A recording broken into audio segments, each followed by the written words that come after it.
Okay, and so you guys can actually tell me if, because I'm not in the lobby, I'm so far out of it here that I haven't even logged into our system.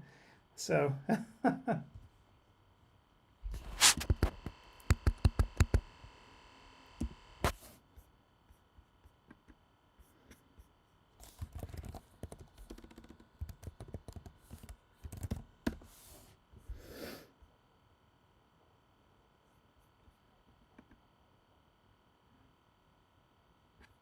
okay, so it's starting in 52 seconds.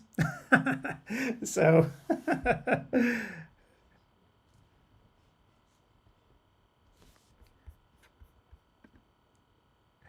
40 seconds, and I'm gonna when it does start, I mean, we probably should, but it always gets recorded one way or the other. But oh, meanwhile, by the way, Dad's not here because he's in the hospital, which adds to a whole other level of fun today.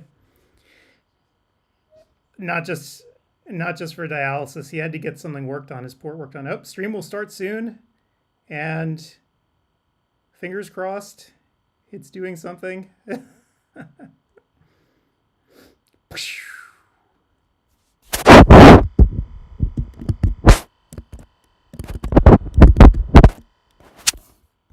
Oh, there we go. It's working. Yep, and I can see myself, so it is streaming properly. Congrats. Hello, everyone. I don't know what you guys need to do, but I know it's working here, so woohoo! Hallelujah. Hello, everyone. Welcome to the test. And I'm going to pause this here and welcome everyone in. And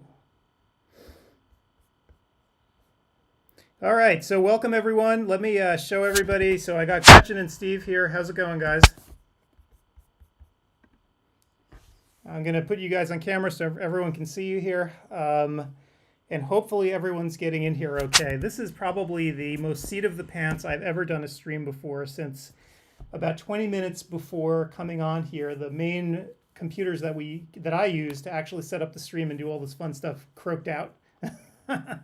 So I immediately ran to the closet and started grabbing stuff to try to see if I could cobble something together, and so far it seems to work.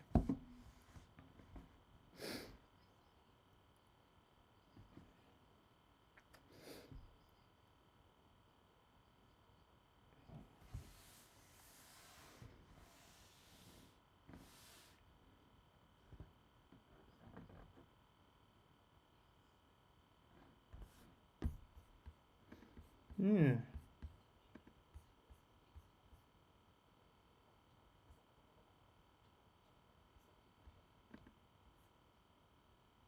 Uh, Mike is the CEO of the company.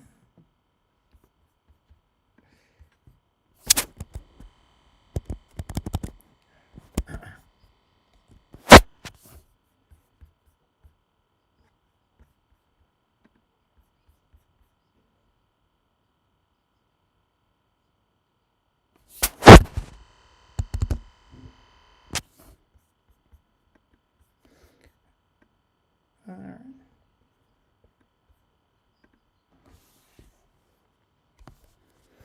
It's Yep, and it's funny because it works. It's working fine for here for me, so I'm not sure if this is a network thing or what. But hopefully these guys will take a look and say, because I'm actually able to see everything.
out smoothly here. So let me try something else here because it's the computer itself should be working. But all right, how about now? So uh, did that actually help, or did I make things worse? It seems like it looks like it's not dropping frames here anymore.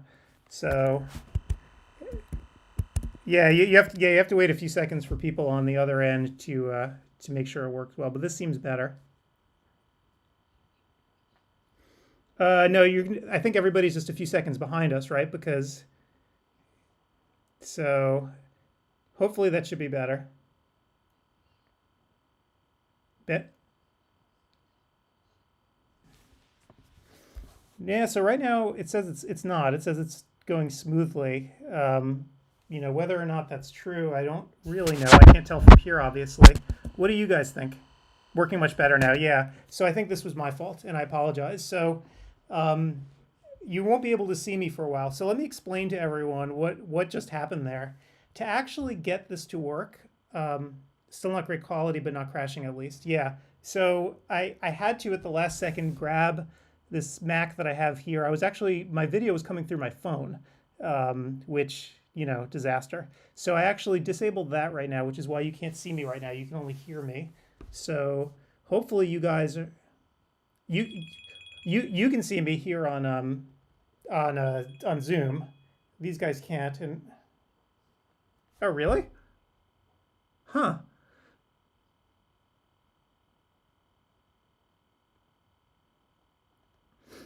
Okay. And somebody just tried calling me, and I will be back in a second, guys. Keep talking amongst yourselves, getting it to work, and I'll be right back.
I'm going to.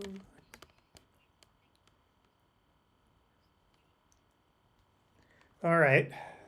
How's it going, guys? I have just returned. So, how's it all going here? I can see that you can hear me. Can you guys see me?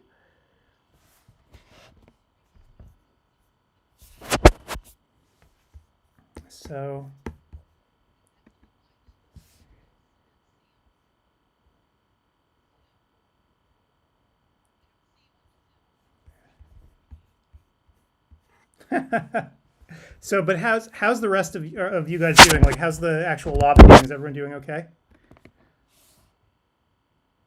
So I see one person says they can't hear.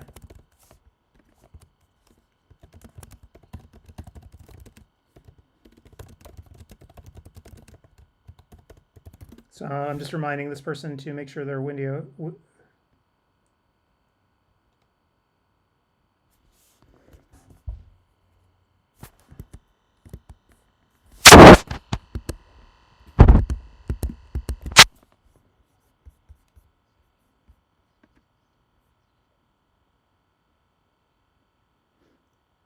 Oh, they can't. Okay, so hang on. So okay, so I see. So you can't hear everyone else. So hang on a second, guys. I will fix this.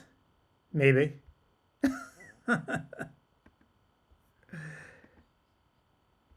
Oh.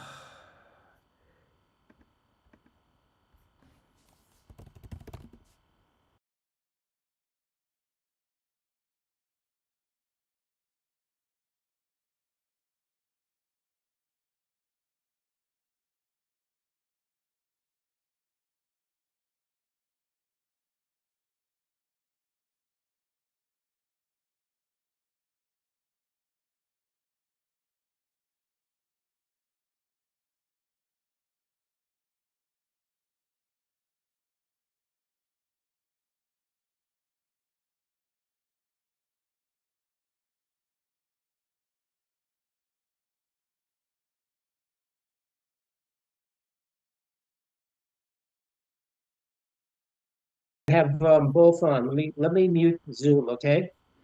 Yep, you sound good. Sound good? I think everyone But can want hear me to you mute? now. They can't even know. You see a reverberation between the Zoom and the website. Oh, No? Okay, video's back. woohoo! And can everybody hear Gretchen and see Steve and Gretchen and so forth? All I see is Steve. Yeah. Oh, it looks. Oh yeah, Trying you are to moving. reloading because I wasn't getting Oh the live yay! stream. Patricia said that she can see and hear us. Yay! Thank goodness. Great.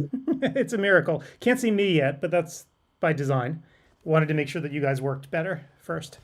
So, You are more important than us, my good well, sir. not today. I'm not. So, I'd love to tell everyone the story of what happened here right before we started. But so is the stream working smoothly for everyone? Because it says here that we're dropping no more frames. That looks good.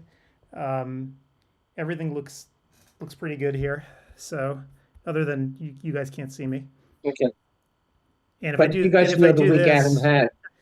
yeah, it's been a challenging week to say the least of Yep. tech disasters. We have the usual suspects. Hi, Rich. How you doing? Rich Hackman was in my class. He's always at these events, and he's always at the beginning part also. So we just had a question about logging into the rooms. Suzanne wanted to know if attendance was automatically recorded. Yes, it is. The system knows when you're there. So you don't want to log out and go watch cat videos or anything. So you need to be in there for the class. And Yep. that's the beauty of it. And oh, we've got Carlo here and Rhonda. So yay. Love seeing people here. Yep. And you don't have to take any quiz for the live interactive or synchronous, as it's called. But you have to stay in the room for the required time, or else you won't get the credits. Right. We do take a survey at the end of the course, so please do that. You could take it directly afterwards or a little bit later. It's better to take it as soon as you can. You'll have a little time between lectures. It doesn't take that long. Yep.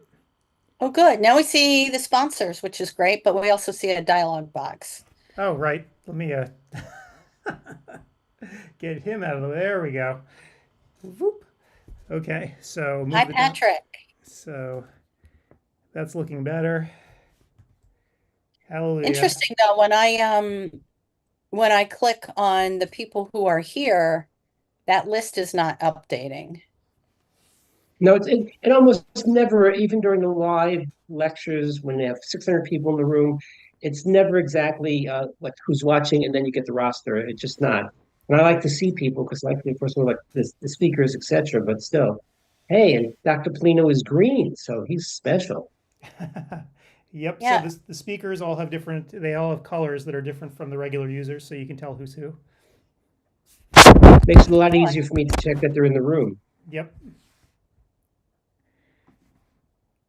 Yeah, and it should be an interesting time. So let me actually get you guys back on camera here, and I'm gonna try to get myself going again here. So I want to tell everybody a story. Who's here? Actually, I haven't even looked at the list. I've been so okay. So we have a few people. So I'll tell the story, I'm sure, multiple times tomorrow. But if it looks like you can't see me right now, but I'm in a full fleece, wearing a hat, and looking like something the cat dragged in. So about 2 weeks ago, or a little less than 2 weeks, I guess, we had here in Portland an ice storm. So Portland itself is a very temperate climate. It doesn't really drop below freezing usually during the winter. Just maybe a few days during the winter, it'll get below 32. Well, every 5 years or so, we have a pretty good ice storm where the temperature will hover just a little bit below freezing, and you'll get this huge amount of rain that turns into snow and ice. And then usually it just goes away quickly and everyone's fine. The event is over, and the next day you go about your business. But every few years, what'll happen is you'll get an ice storm and then the weather will turn cold.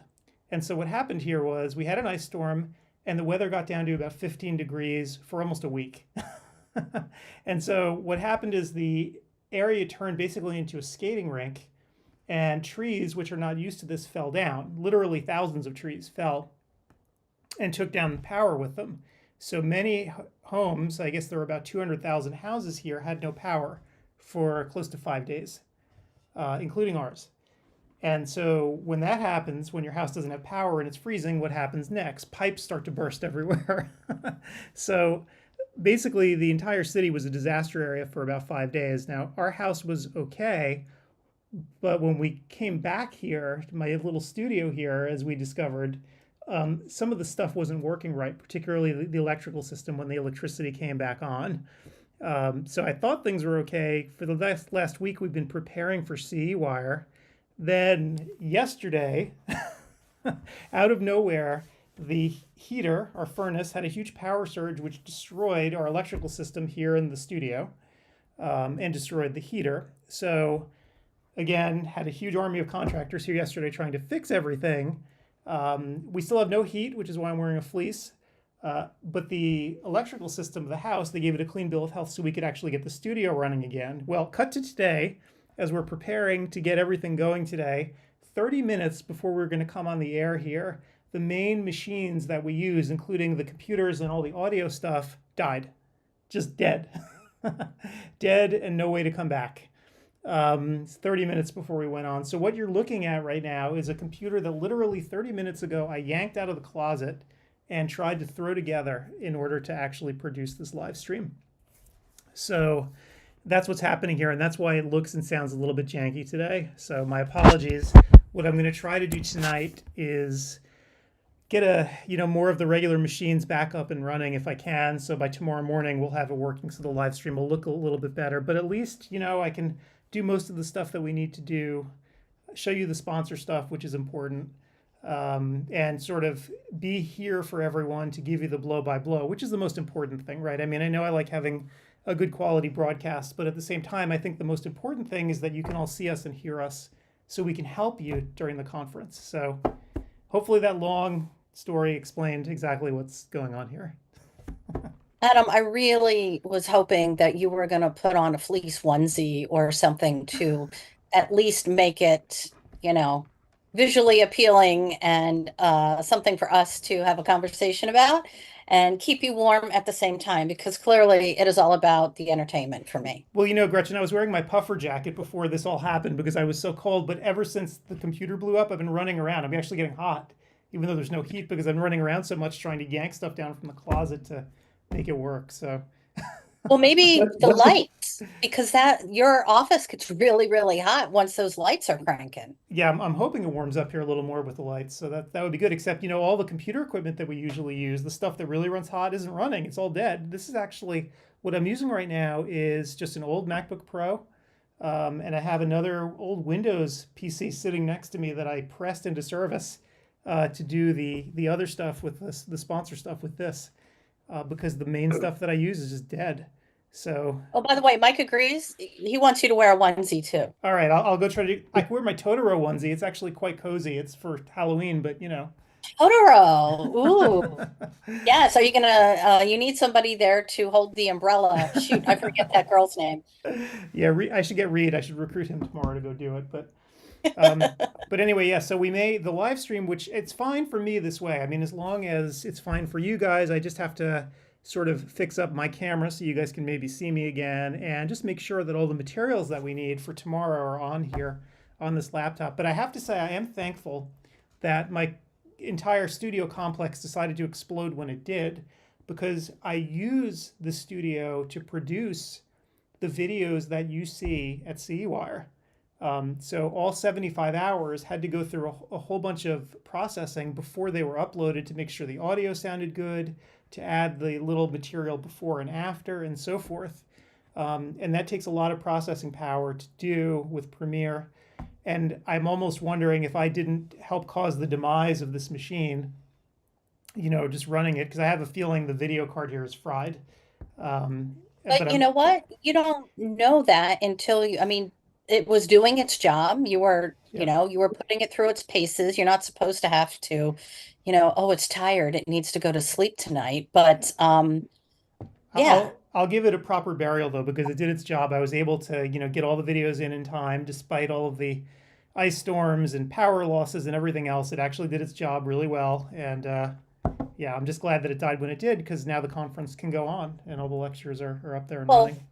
just imagine the shit show would have been if it had died last week with in the midst of you trying to handle all of this video, or when the ice storm first happened, you would have definitely needed to somehow get a new piece of equipment, and that may have taken a while given the weather situation out there. So, but you know what? You managed to make it work. You got a little bit of adrenaline going, and so I think overall we should be grateful that it happened now as opposed to a week or two ago. Absolutely. and So people want to kick the tires, they can on the left-hand side. They can go to the rooms, they can look at the schedule and kind of plan out, because we have 4 tracks going. I know you're here to kind of know about that stuff, all you listeners.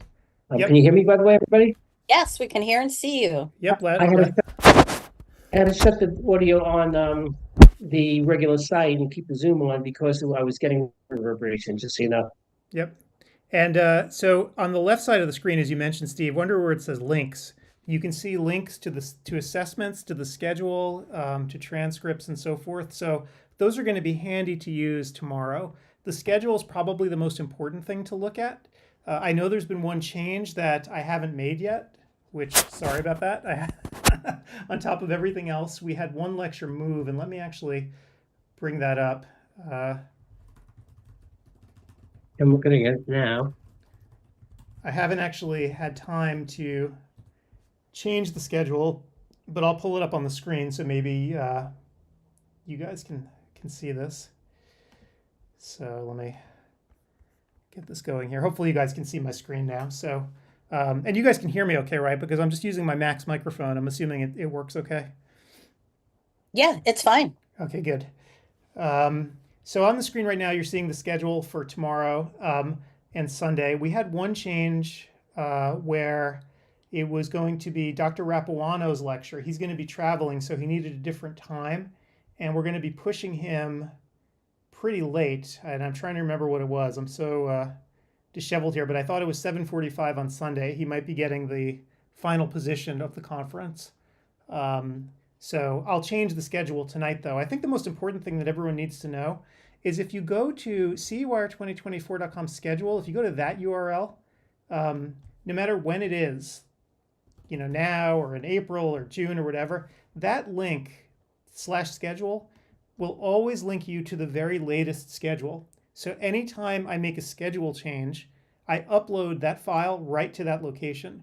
So you never have to worry, do I have the latest schedule? As long as you're at this link and you get the latest one, that's what it's going to be. It'll automatically serve you the latest schedule. So that's one of the most important things I think that I would reiterate to people, is that constantly be looking for the newest schedule, because schedule changes can happen all the way up to the very end. Yep. But do plan your days because it's complex. And for those people who need, for example, DEA credits, we have them, I believe, all in a row, Adam. Yes, And so so you can take on all the Sunday, you can take Yeah, I'm not all sure. of them in a row. You can start at 10 in the morning Eastern with Ben Casella and work your way all the way through track 1. Mhm. I think we have the same thing with glaucoma credits. In terms of the track, it's pretty much all glaucoma one particular time and Yeah, day. so I'm it's not sure. actually room 3 is literally, I think, glaucoma for literally the entire conference. So if you're in room 3, you're going to be getting a glaucoma lecture of some sort. So as you can see here. And I've listened to all of them. Nobody repeats themselves. Nope. But it's all new stuff and all different.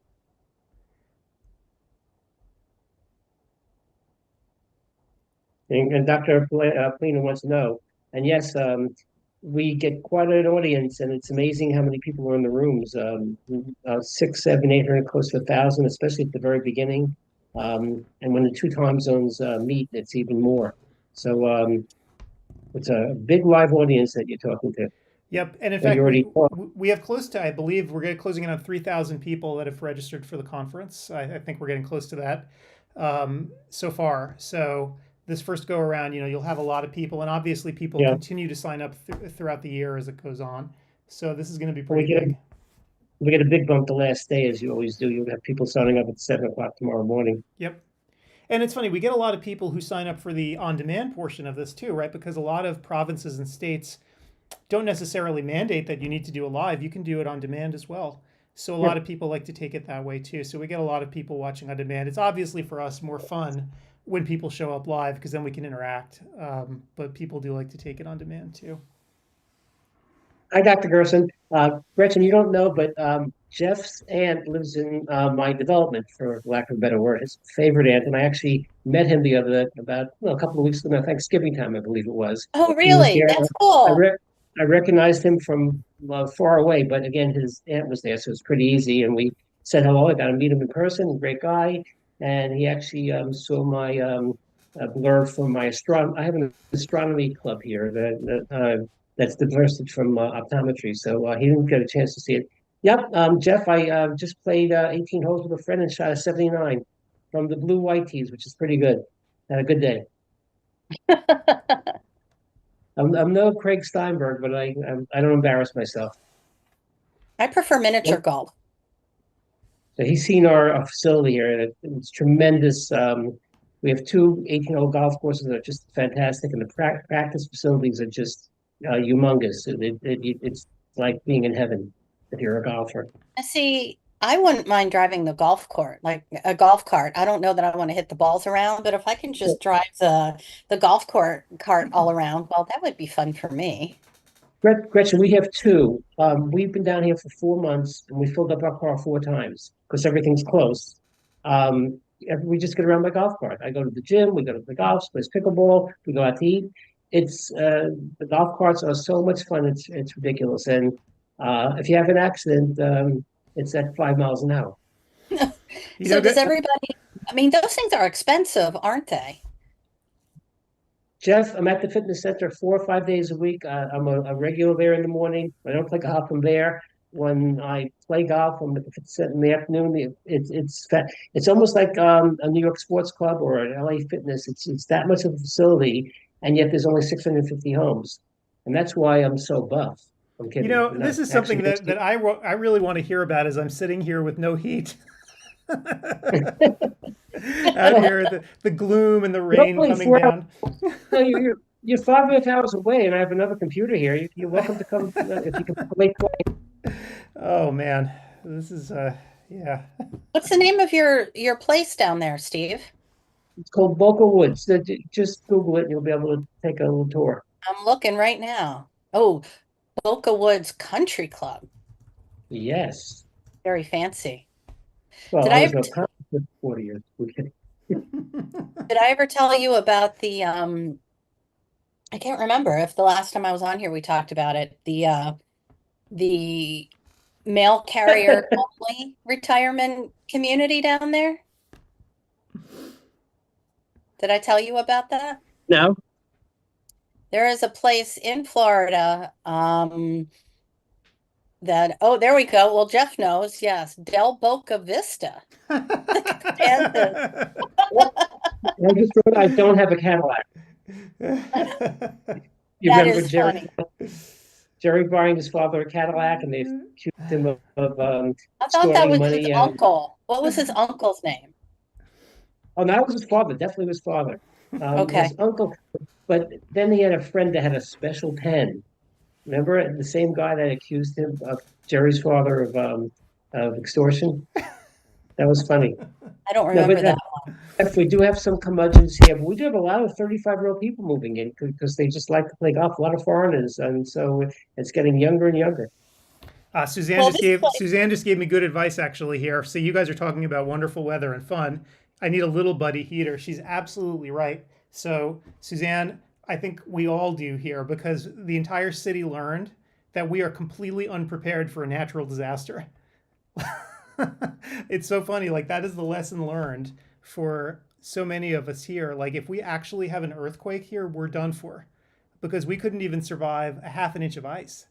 You know, the whole city shut down for a week. I Right. cannot imagine what will happen when the big one hits. Well, it was over wow. a 4 or 5 day period, wasn't that? It wasn't just one day. Right, it was 5 days, and so that was the problem. You couldn't actually go anywhere. Even I, with my Subaru with chains, it was really difficult to drive, even after 4 or 5 days. So yeah, so we're all going to be screwed if we have a real, actual emergency here. So maybe this was a good wake up call for all of us. By the way, Well, the except temperature in for I'm just saying the temperature in Portland is 56 degrees, so I feel bad for them. Yeah, so it's nicer today. That's why I'm not dying here, and I'm not really so worried about not having heat. 56 is actually quite pleasant, but um, yeah, we just are not prepared here. It's Portland's such a temperate environment usually, but the weather's been getting more extreme over the years, so it's just getting more and more challenging. So hopefully they'll adapt a little bit better and make the grid a little more resilient if they can. Uh, Oh well. it's funny. I haven't been through a hurricane down here or up north in such a long time. You had some challenging weather, didn't you, Gretchen, a couple weeks you just ago? shut your mouth about not having any of that because you're gonna screw yourself. Right, Um, but it's February. I don't have to wait till September or August. well, we got our generator after Hurricane Sandy. And I Uh, mean, we didn't have it nearly as bad as you guys over in Jersey did, but we were out for 3 days. And as I told Troy, I said, I can do cold, I can do dark, but I can't do both at the same time. no, and you couldn't charge your cell phones, etc. Well, we lived it for a week. It was terrible.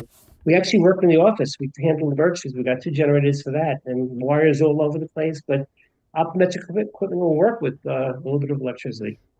Yeah, yeah. Oh, So, but of course we have it, or Troy had the generator buried somewhere in the garage, and whenever I was worried, I would want him to get like, oh, it'll come back on. So we weren't really using it and defeating the purpose. And yeah, I have to learn how to use it. He showed me once, but I mean, I'm not going to remember when the zombie apocalypse comes. So Right. maybe oh, he needs to give me so instructions. guys, getting back to the conference stuff, I just wanted to remind everyone, anybody who's here and who cares, if you notice this year, it's different that we have 4 tracks instead of 3. I don't know if people caught that. They probably did. So what ended up happening this year was that they gave us feedback. We always ask for feedback from people each year at the conference about what they want to see. And that's how we start to develop the next year's conference. Well, this time around, people told us they wanted very specific things, right? Like they wanted a lot of glaucoma, they wanted a lot of pharmacology. And so what we started to do was rack up those lectures. And before we knew it, we were approaching 70 hours, right? And it was just getting out of control. And then the DEA thing happened, and I'm like, all right, well, if we're going to go this far, let's go too far, and we'll do even more, and we'll let people meet their DEA requirements. So what ended up happening was we submitted 75 credits into Arbo. Now, normally what happens is that Arbo, they get cranky, and they'll start rejecting at least a few of the lectures. So my thinking is always, okay, I'll submit these 75. They're going to reject a few of them. It's going to happen. But this year, probably, I would think for the first time ever, they didn't reject any of our talks. So that's Be why careful what you wish for, huh? right. So that's why we ended up with 75. And it was that moment that I realized, oh my God, we're going to actually have to open up 4 tracks, because there's no way we can actually get 75 hours in here unless I wanted to start at 3 in the morning. So that's why there are 4 tracks from now. So in case anyone So who was has curious. online education like this, let alone 4 continuous tracks running? I mean, that's just crazy. It's very difficult to do, and I think even the folks at Audentio will tell you that. Making sure that it all runs reliably, and more importantly, accounts for the credits reliably. Gretchen, you mentioned, so people always ask, how does it know that I'm actually watching the classes? And it tracks who's in the room. So it tracks who's in the room, and then when it's all over, you also take a little survey. And if you're in the room for the whole time and you take the survey at the end, it'll automatically issue you the credits, and it just does it. So this software is rather complicated. It also has to make sure that people aren't accidentally in 2 rooms at once, right? Because Arbo would kill us if we allowed people to, like, let's say you opened up 4 browser tabs and, oh, now I'm taking 4 hours at once. They would freak if that was happening. So, because of the requirements, the software looks, and if you're in more than one room, it yells at you. It actually says, hey, pick a lane, choose Well, one and room. it's exponentially more difficult when you add a 4th room. Yep. So we added a 4th room this year, and Audentio was up to the task, and I asked them if it was okay, and they said it should be fine. So, it'll be interesting to see what happens. Somebody's asking about getting the DA courses, and this is what I'm telling them to do. Go to CEwire.com, what I just put up there, and go to courses, and there's a drop-down list where you can get different categories. If you drop down pharmaceuticals, you'll find more than just the DA, but it's pretty obvious from the titles which are the DA requirements, and it's about 9 courses that do it. Yep. So I have it up on the screen for people to see. This is I'll- the drop-down menu that you're talking about. We did this year. So normally when I put together the website, I just put the whole list of courses out there.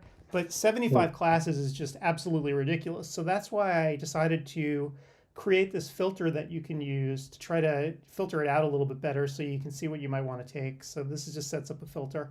And as Steve mentioned, it's pretty easy to tell which of the pharmacology ones have to do with opiates. Like, they're literally in the title of most of them. But Richard Hackman, my great classmate, helped me. It's all day Sunday in room 1. Thanks, Rich. Yep. Yeah, so room 1 is going to be the place on Sunday, and that was actually intentional. I polled all of the narcotic speakers, and I asked, when do you guys want to show up and do this? And that's how we ended up having them on Sunday. So Adam, you have to bug out. I had mentioned to you. Is it okay, or do you need me to think? please, no, Steve. Thank you for showing up today. Thank you for testing all this. It was a real Megillah. Tomorrow will go better, I'm sure. And I'll be there at 6:30 in the morning, whatever time it is. Yep. Yeah. So we'll be here at the usual time, and we'll see you tomorrow. So have fun tonight, Steve. But anybody who wants to email me, text me, who knows me, please do so. I'll still have my phone available. All right. Cool. Well, we Are will you see. doing anything fun?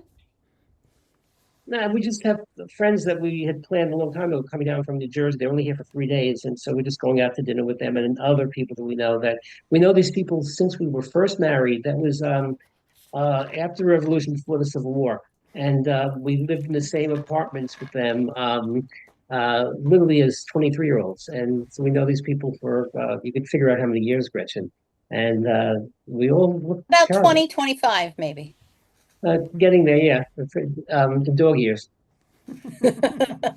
Well, I hope you have Okay. a Have a good. wonderful dinner with your friends and tell your lovely wife I said hi. It's been a while since I've seen her. I will. She was in the room and I shooed her away. Well, I'll bring her back tomorrow as long as Reed comes online and your husband comes online again. Okay, I have a will good tell evening, her. guys. All right, thanks, Steve. All right. Hello, Gretchen. Hello, it's just us chickens here. Just us guys, and in fact, you're the only person who has a camera that works right now. But I'll put up the schedule so we can look at that too. I think we're still looking at the schedule, aren't we? Unless Yeah, I'm behind. I just put it up again. So hopefully it goes well. So and anybody new show up here in the lobby? I know that we have to stay here till 6 or so. 6 my time, I guess 9 p.m. Just to give people the chance to test their accounts and make sure it works. We like to give people that opportunity, and I know that at least here on the West Coast, some people are still at work, so they have a little. Yeah, it says 23, and I know that Mike said earlier that the list refreshes periodically. Yep. So I'm not seeing um anybody new right now. So grateful for those who Yep. are here. And so Hi, everybody. that's an interesting point about the thing updating. So something that I think a lot of people don't think about, and why would you think about it, is how these systems actually work, right? Things when you have like one or two users using them are pretty easy to engineer, right? Because it's not that hard.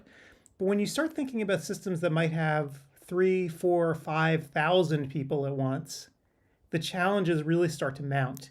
And things Right. like counters, which you think, oh, that has to be the easiest thing in the world to take a count of something. Well, it is if you have, 5 people, but if you have 5,000, actually being able to count it in real time becomes a challenge. Or one of the other big challenges, and again, people don't think about it, but I'll share this with everyone because you're here. You made the effort to show up today. I'll give you some inside baseball behind the scenes.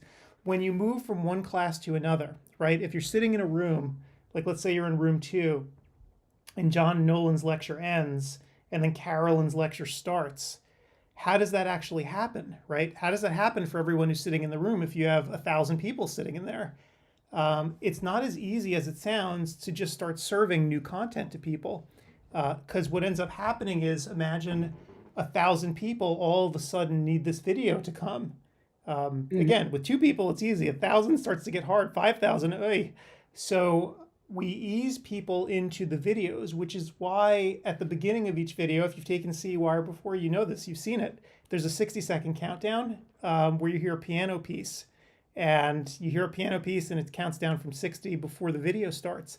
And the reason we do that is because each person who starts watching the lecture comes in at a different time. So the system says, okay, Gretchen, we're going to start serving this to you at 59 seconds. Adam, you're going to start seeing it at 57, and on and on and on. So it eases everybody into the room. It's like people walking through a doorway, right? You can't fit 1,000 all in at once. You all have to file in. And that's what it's doing. It's letting people file into the room over the course of a minute. And that's why there's a countdown. So nobody misses anything. You might miss the first few seconds of the countdown, but nobody cares. So everybody gets in before the countdown ends, then the countdown ends and the regular video plays. That's why we do it that way, if that makes sense. It does make sense because everybody can't run into the room all at the same time. Like Yep.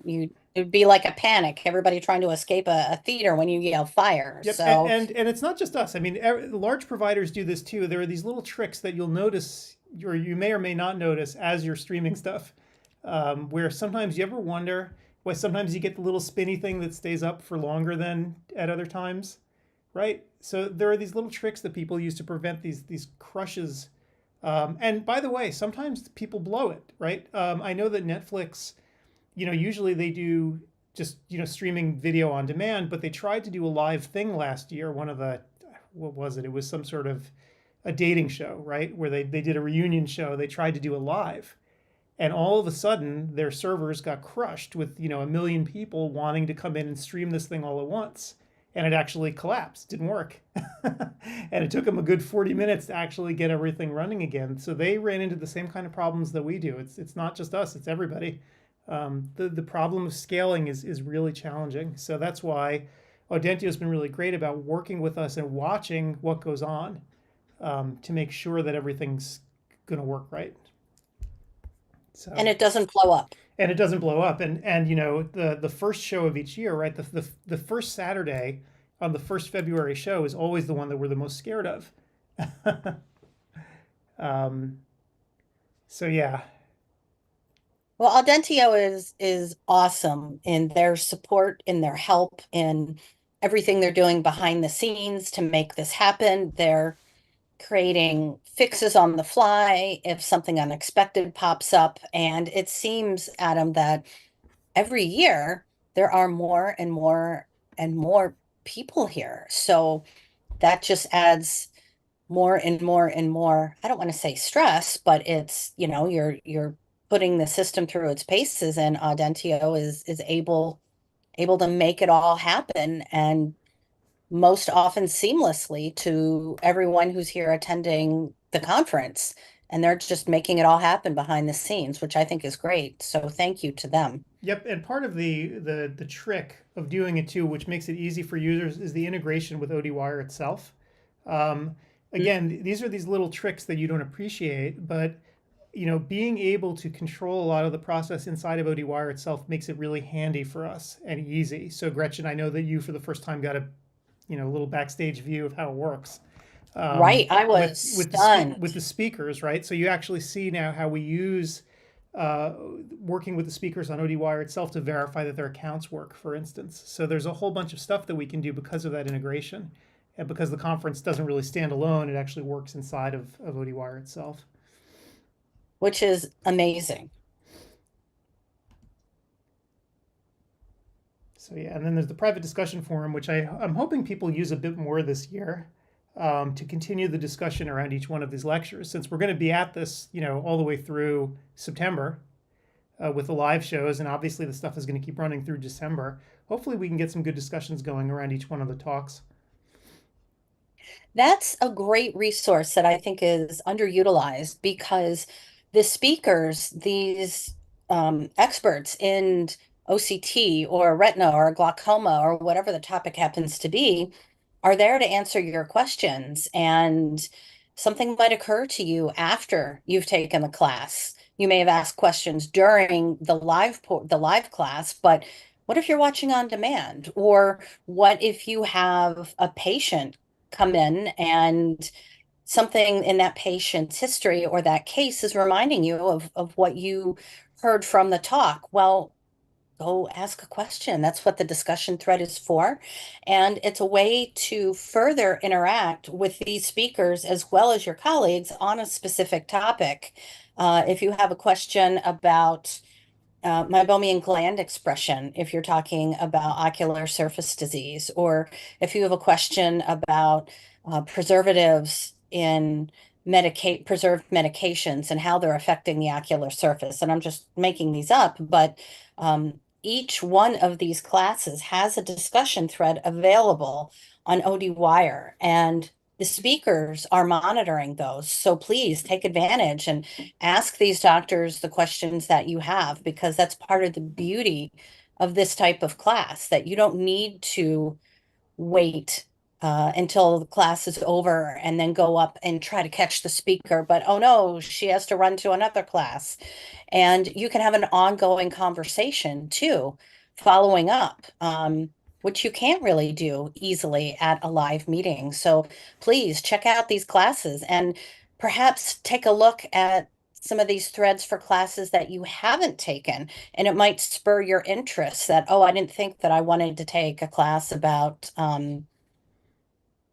pediatric eye exams, for example, but then you're seeing some of the conversation and realizing that it really would be helpful. So Right? please take a look. I think it's also important that people should realize when you post into one of these discussion threads, the speaker will get notified, right? So here's the thread for Ben's lecture on drug diversion. And if you start typing in here and you ask him a question publicly, he'll get a notification in his email box saying, hey, somebody wants to talk to you, and keep the conversation going. So don't feel like if you post here, you're sort of whistling into the wind. The speaker will actually see what you post. Also, if you want to contact people privately, if you just click on somebody's name on ODwire, you can easily then just send them a private message. And all the speakers obviously have discussion threads here. So if you need to reach any of the speakers, you can easily just send them a private message by hovering over their name and click on send private message.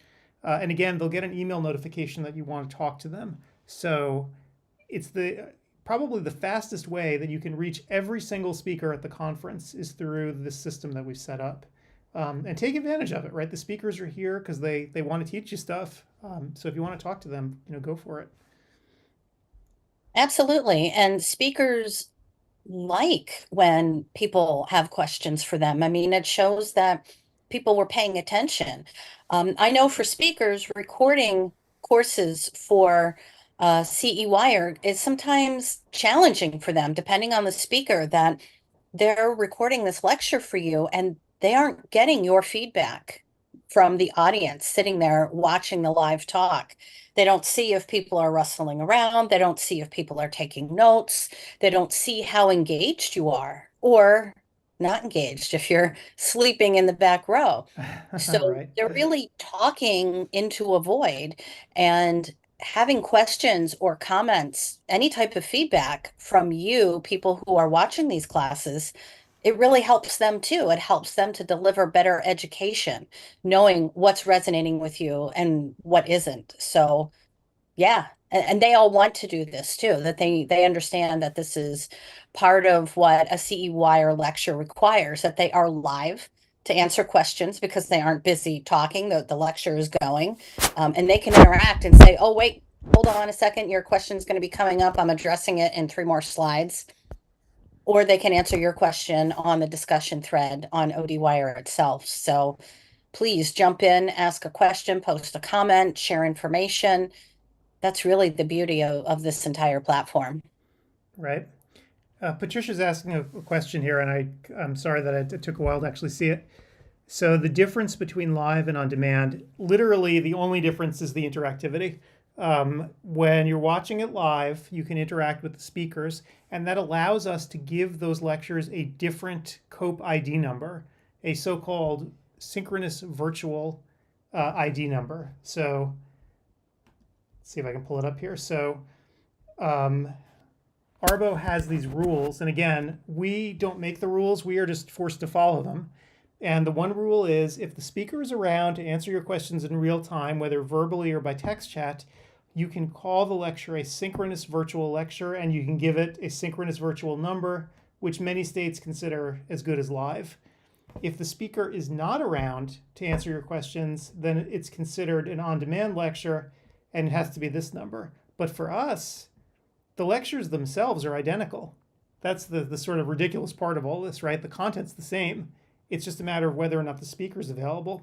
And what makes splitting the hairs even worse here is because we do have that forum set up, you in theory could just go and ask the speaker in the forum your question. And they would get to it a day later, a few hours later. Some people are fast, right? But they're different for Arbo, which I find really interesting. Also, Adam, don't forget to mention that because each lecture needs to be submitted twice to Arbo, once for synchronous, once for asynchronous. That means that each class you have to pay twice to get it accredited for CE. Yep, that is true. We do. We have to pay twice, which is funny actually, because when we go through the submission process, you're submitting literally the identical class, but you're doing it twice. Swiping that credit card twice. But, Yep. Again, I'm not going to complain about it. We follow the rules, right? Arbo sets up the rules. We look at what the rules are and we follow them. And that's just it. That's how we do it. And, yep, that's the best we can do. One question that people ask me a lot is, will my state honor synchronous virtual the same as being there in person? And the answer I always give is I have no idea. Because, truly, I have no idea. Unless it's a state that I know well, and I'm out here on the West Coast, I only know basically what's, out here. Otherwise, I can't really help with a lot of states because I don't know what they honor and what they don't, especially since COVID. Oh, right, because they can change every year. Yep. And a lot of times what I'll do is if people ask, I'll try to look at the statutes. And to me, that's not even helpful a lot of the time. Because a lot of the times the statutes that I'm seeing were written years ago, but the states have temporarily changed stuff. So the answer I give to people is just contact your state board if you have a question, and they'll usually get back to you quickly. I can't do that for you because state boards tend to ignore me when I send them an email because I'm not, right? I'm not a licensee in that state. I'm not a constituent. So they have no reason to want to talk to me, but you as a licensee, right? They have to talk to you. So definitely send them an email and ask if you're not sure. Adam, this is an interesting question. Do you know what GO or TD stand for? Yes. Dr. Lang asked Arbo and didn't hear back. So Arbo has, I want to see if I can find, let me see if I can find that document. Hang on here a second. I'll try to pull this document up with the Arbo course classifications. Let me see if I have it on this computer. Again, I apologize. I'm using these janky machines from the closet. So whether or not they have these documents, I don't know. So hold on, tomorrow they will though. That much I do know. Pull this up Well, for you you know what? guys. No need to Here we- apologize for the quote unquote janky machine because you made it work and that's the most important thing. Okay, so I found the list. Yay. So this is the list that was changed in September 2022. And according to Arbo, they don't like to change this frequently. So I suspect it's going to be like this for a decade, right? Unless something strange happens, this is how it's going to be. So GO stands for General Optometry. And I think in parentheses, they could also put garbage can, because when I put these lectures through for approval, if I can't find a category that the lecture fits into, they almost always try to stuff it into GO. And in fact, a lot of times they'll argue with me. I'll say, oh, I think it's a TD lecture. They'll get back to me and the reviewer will say, no, you're wrong. This should be GO. And what am I supposed to say? I shrug. I'm like, all right, sure. What is TD then? So let's see. So we can keep going. TD is actually the category that is most of what you'll find at CEwire. It's treatment and management of ocular disease. And so you can see why so many of our lectures fall under that category, right? So most of them are here. The glaucoma is the other really big one that we've had this year. I want to say that we have like 20 hours of glaucoma this year, which is ridiculous. But people asked us to do it because there are some states that have, I think, at least 10-hour requirements for glaucoma. So we just wanted to up the ante and say, you know what, if you really need that much glaucoma, here. Just get it all done in one place. So I think it's a good 20 hours this year. So that's probably our second biggest category after TD. Adam, Dr. Lang is asking where to download the list. Is that available on Arbo's website? It is. I'm not exactly sure where. I can make it available to folks if they want a copy of it. This is actually I can email it. It's Dr. Lang who is asking. Yeah, hang on a second. Service with a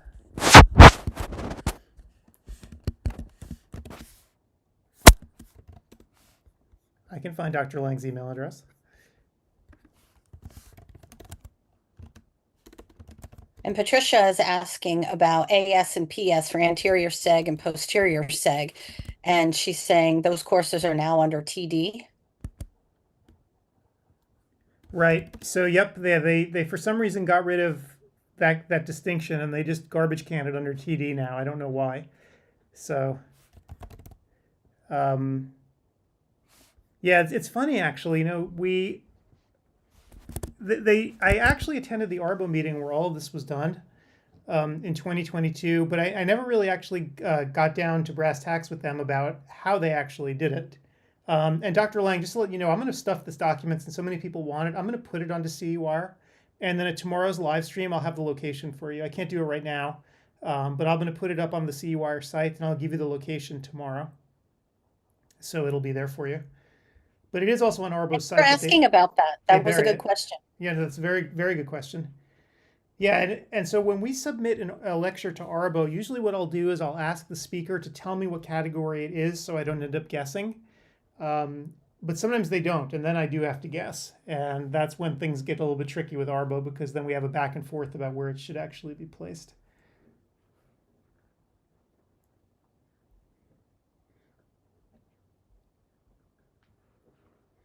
The interesting part is that most states will allow credits to be in any one of these categories, except for this last one.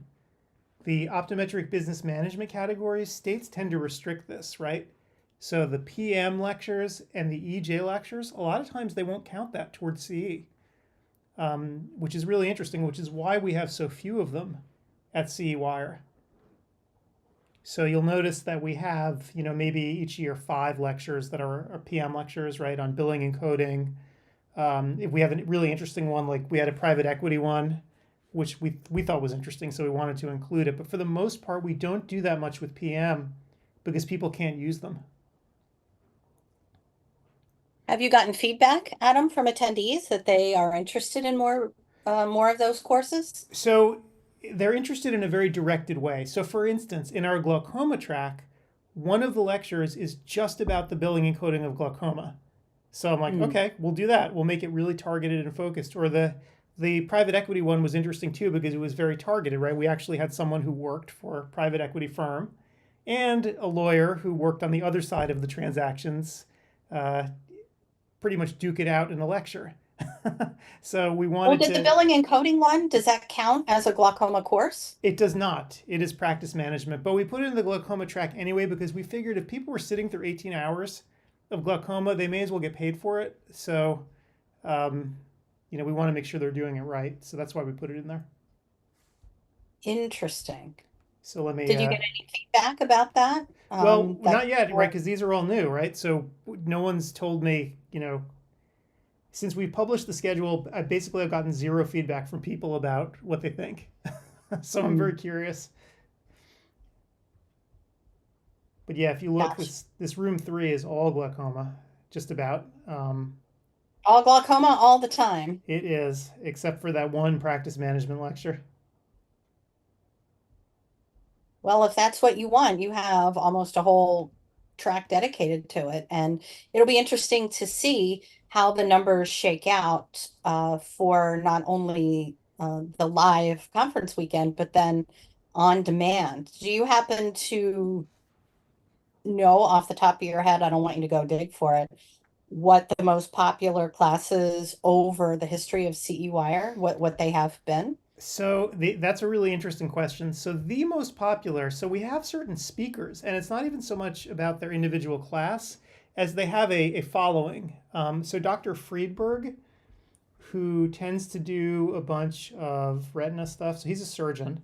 So Friedberg's lectures are always really, really well attended. I'm trying to think of like who the sort of no doubt ones are. He has always got the sort of the biggest draw. The folks from Will's Eye tend to draw big as well. So here's Dr. Friedberg's lecture. This is a funny one this year. 10 diagnostic mistakes you want to avoid. So he talks about how not to make mistakes on these 10 different conditions that people tend to go whoops. And he actually would know because he's obviously a specialty practice, right? He gets to clean up a lot of the disasters that people send to him. So he wants to make you very aware of what you shouldn't miss. So that's going to be a good talk. Yeah, it's so funny, seeing the folks that we have here. Julie Rodman's classes are always very well attended, and she tends to focus almost like a laser beam on OCT. This is really her bag. She wrote a book on OCT.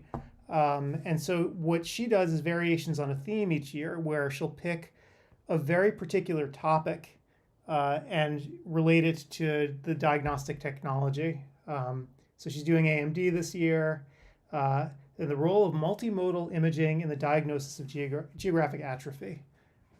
She's a great lecturer. She had a webinar recently, and her slides are great, and her talks are just really, really interesting and easy to follow too. So, and you're not going to fall asleep listening to her talk. Nope. Yeah, she's great. So definitely check that out. The DEA track this year, I think, is actually going to be really interesting. And in fact, I normally, as you know, with 75 hours that I have to produce all of the videos, a lot of times, people think, do I actually sit here for all 75 hours and watch? And the answer is no, obviously. Once I understand that the levels are working right or whatever, I let the computer do its thing and I go away. However, I did actually stop and watch Ben Casella's 2 lectures on the opioid epidemic, and they were really good. So strongly recommend if you're interested in this topic at all. And it's so funny because he starts the lecture talking about how boring it is, and I'm like, great way to sell it there, Ben. But it's not though. I mean, his lecture is actually really interesting because it is such an important topic that's impacting so many people. And the sheer scope of the problem when you're listening to this is it's really sobering to hear what he's talking about. So definitely give that a shot, especially if you have a DEA license. I mean, obviously, if you need the credits, that's great, but you really should pay attention to it. I had no idea just how. I mean, I knew the problem was bad. Obviously, we all do, but I had no idea just how bad things have become since the pandemic, even. So.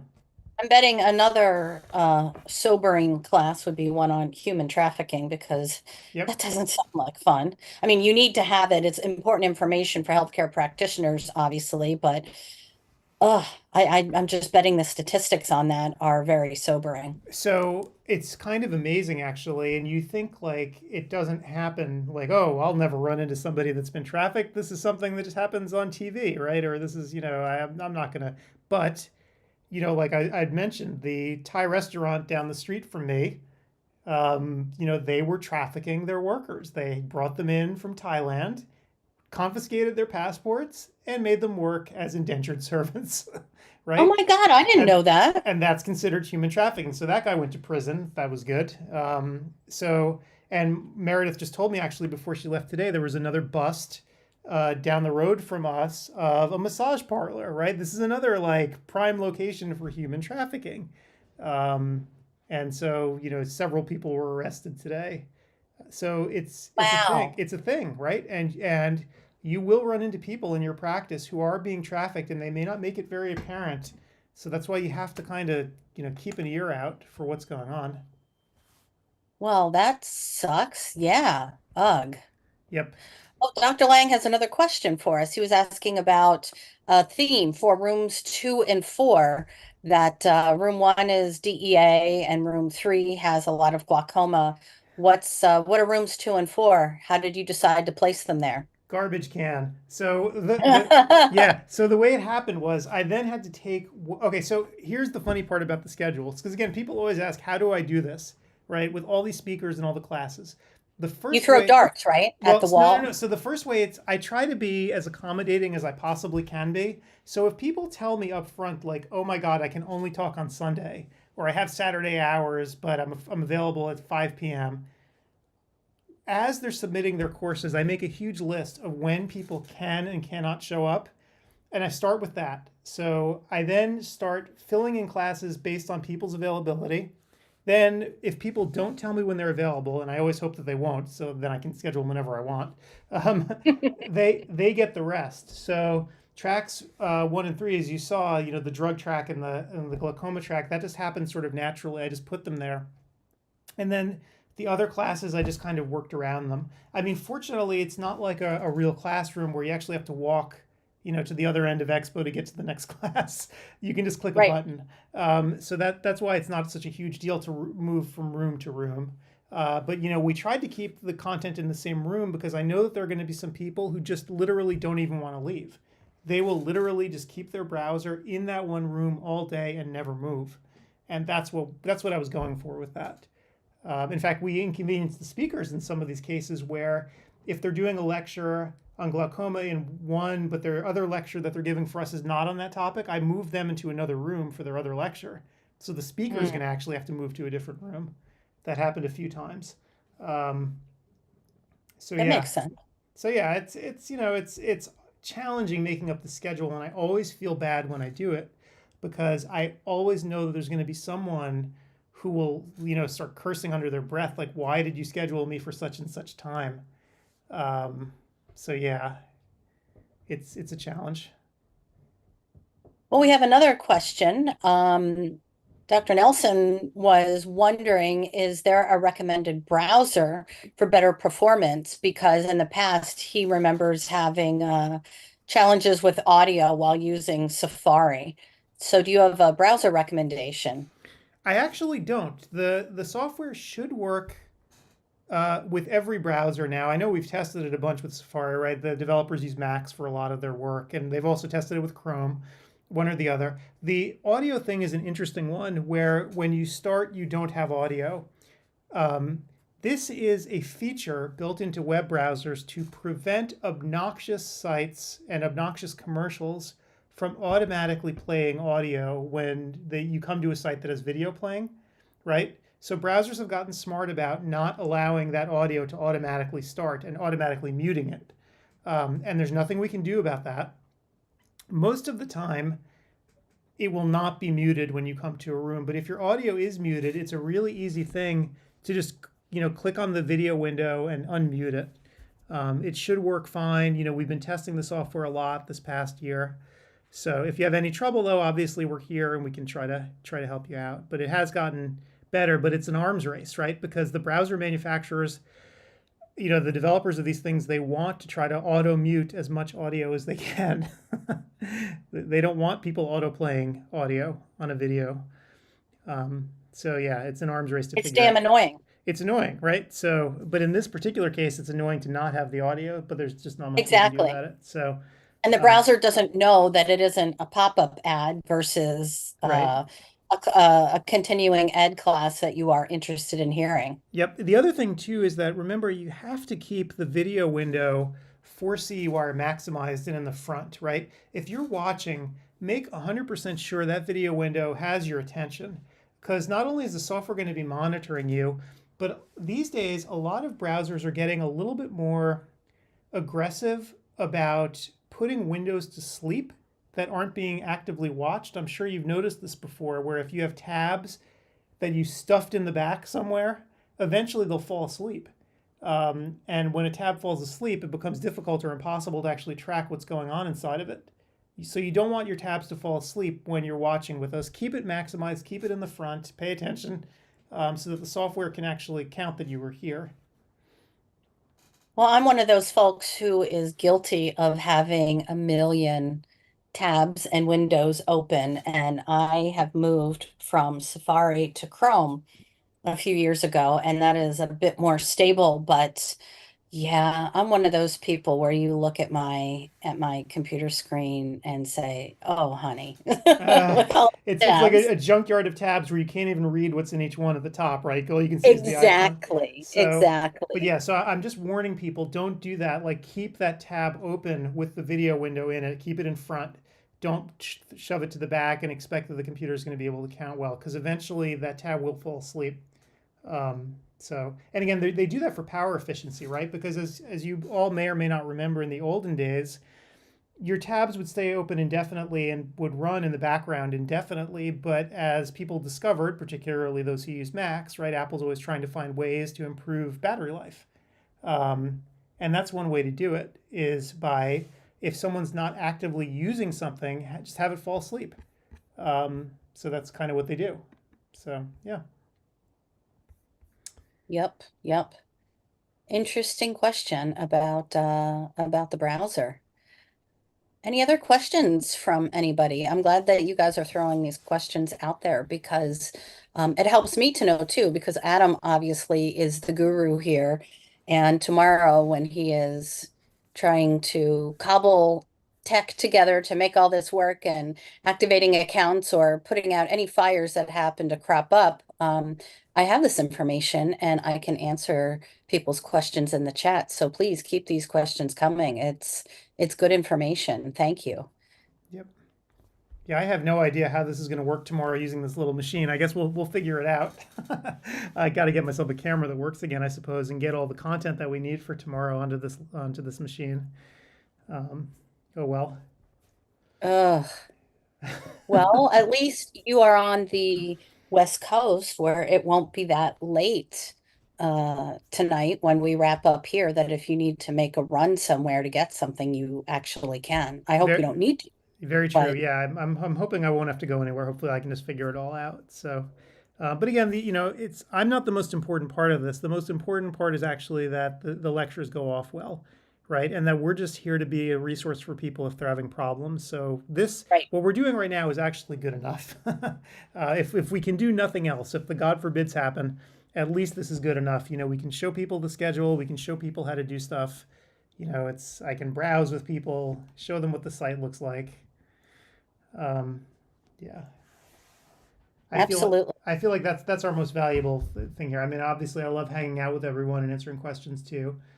But just being a resource that people can use during the event, I think, is really important. I totally agree. Yes, completely. And I think people appreciate that. It is helpful to them to know what's going on and have a place to go with questions. I'm just dumbfounded though by how bad this power surge was that destroyed all of the equipment. I mean, this thing actually destroyed 2 UPS units that are hooked up to all of our stuff here to run the conference. I'd never seen that before. I'd never actually seen a UPS get destroyed by a power surge to the point where they wouldn't power on anymore. Pretty impressive. Impressive in some ways. Yeah. Oh well.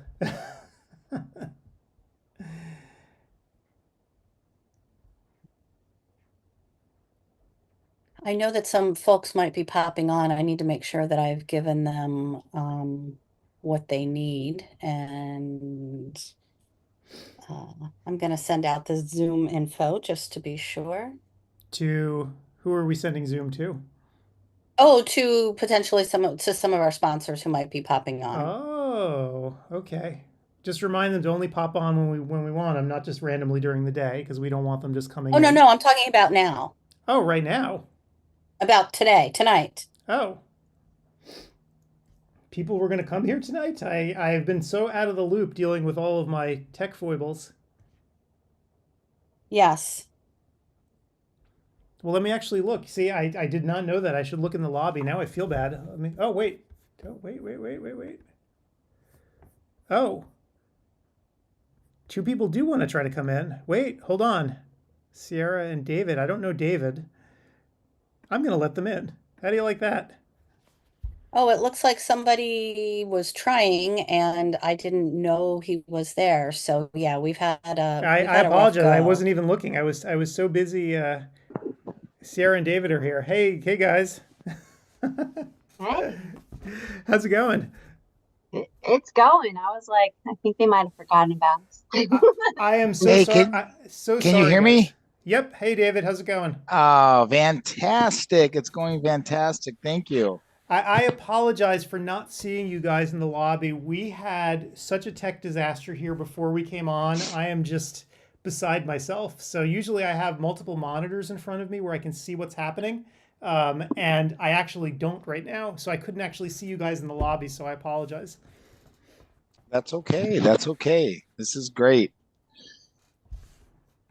And it is my fault too with juggling this and seeing who's coming when. And yeah, it has been a difficult day. So this is Gretchen and I apologize. Well, Gretchen, thank you. Don't apologize, please. We're fine. So how is everyone today? Excited to thank you for your support for CEwire 2024. I'm anxious to see how everything goes tomorrow and yeah, see people jumping in and out of classes and talking to everyone. So yeah, it's really exciting to have folks in here. And Adam, it looks like, are we getting can we get anybody on screen here? Oh, yes, sure. Sorry. Again, I have one screen here. I feel so like I have one arm tied behind my back. I'm so not used to doing it this way where I can't actually see anything. It's like flying blind, so I apologize. Okay, there's me. So now we need to have And our I just see guests. Sierra. Hey. Hello. How's it going? They are more important than me. There we go. Oh my gosh. So I guess this is why we do this test. So Sierra, you were here last week at our webinar. I promise you we're better at this than we Yes. look. Yes, you guys are. This is your first Friday and the first CE of the year, so it's okay. Well, and as I mentioned, my computer, the machines that we used to do this blew up literally 30 minutes before we came on the air. Oh Um, no. so what I'm doing is I'm actually using a system that was in the closet, like that I literally just dragged out and threw on the desk, which is why I don't have anything in front of me. Tomorrow it'll be much better. We'll cobble something better together. But tonight has just been interesting. Interesting is one word for it. Yeah, absolutely. So Well, meanwhile, what do you guys have going on? We were talking. I know last week we had the Solix webinar, which by the way we're going to replay tomorrow over and over again as well. Because as Gretchen was mentioning, I don't think you'd ever actually seen Julie give one before on Solix. no, So this will be your I first worked time. with her with print information. And Adam, by the way, we should share that our lovely guests are from Visionics. We didn't say Oh, that. we So didn't say. Oh my God, we really are discombobulated tonight. Yes. So thank you to Visionics for sponsoring the conference again as usual. So couldn't do it without your help. So thank you again for sponsoring and for being here tonight. Yes, and as I was mentioning, Gretchen, that was the first time I think you'd seen Julie talk about the Solix, and not to sound cheesy, but like the images were literally eye popping. oh, that is a little It's a little cheesy. cheesy, I know, but the images when I first saw them, my jaw dropped. I'm like, whoa. So this is Eye popping.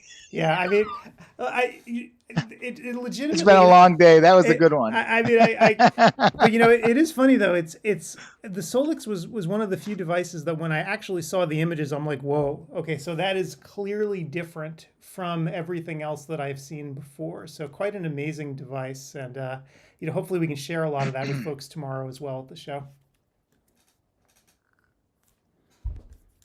Any great deals, information, news that you'd like to share overall with attendees about what's going on at Visionics?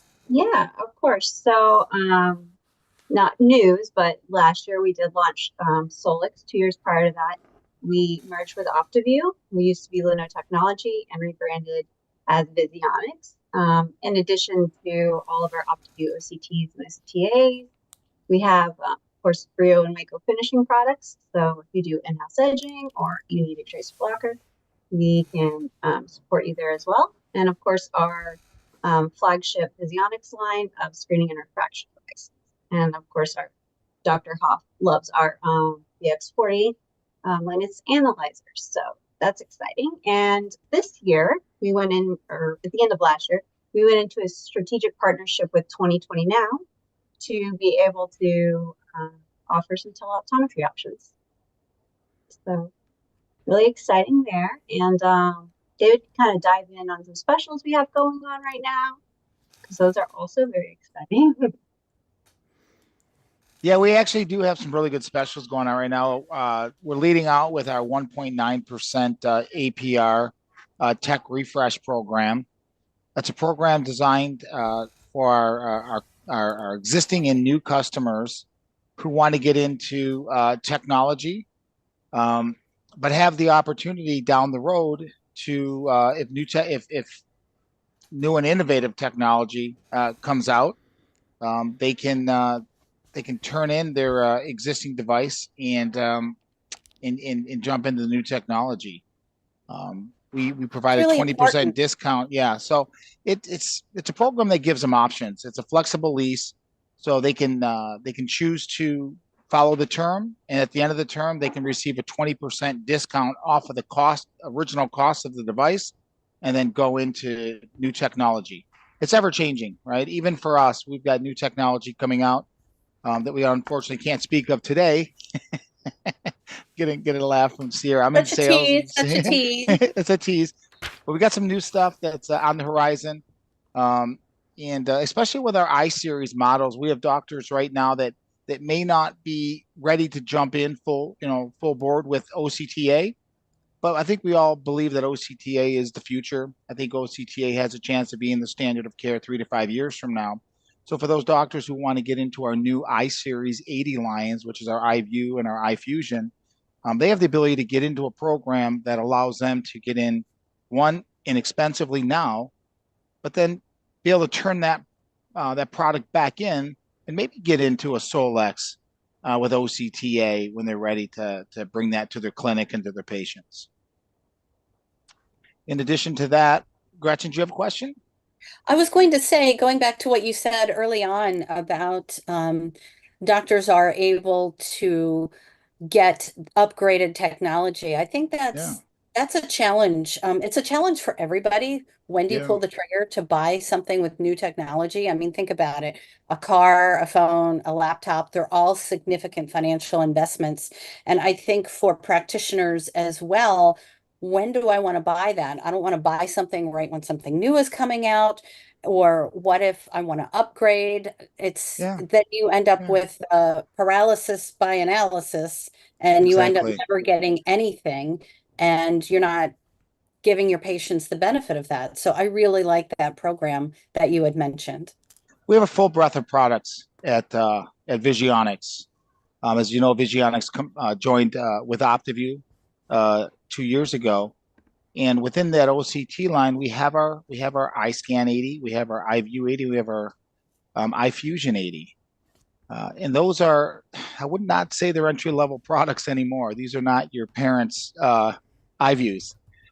These things are 80,000 kilohertz. So from a production OCT standpoint, next to the Solix, they're one of the fastest OCTs on the market. The depth of imaging and the image quality is off the charts. And with the iFusion, you're able to combine a true colored fundus image, different than some of our competitors, and have that be your reference image to the OCT. So you have a true colored fundus image to the OCT image. Again, those are price points that are probably more appealing to doctors who aren't ready to jump into the Solix for OCTA. But this program allows them to do that. This program allows them to get into it, like we mentioned, then have the ability in 3 to 5 years trade it back at an additional 20% off the purchase price. So they're saving 20%. They're only going to pay on 80% of that OCT with the ability to jump in the Solix.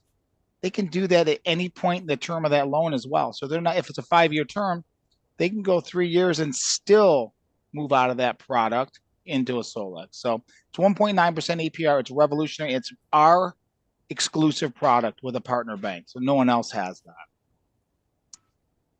In addition to that, Gretchen, we're also doing a combo package. So we're taking our Vigionics lines with our OCT lines, and we're offering our doctors a 25% discount when they combine with an OCT a Vigionics product, which gets into our autorefractors, our topographers, tonometers, full breadth of products in the refractive market as well.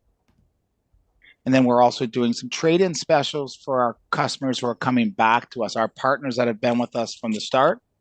And we're offering them a pretty aggressive trade-in. We're doing some competitive trade-in things as well with some of the other manufacturers, part of our growth strategies for 2024. I like it. The flagship, though, is the Solix. We saw record growth in that area last year, and it's a product. I've been around diagnostics 14 years. I've worked in seeing a lot of these other devices and worked hands-on with them. But from an OCTA technology, 120,000 kilohertz, the speed of the image and the quality of the image, and then being able to have analytics, it's really second to none in the market. No other OCT has OCTA analytics. It's pretty exciting.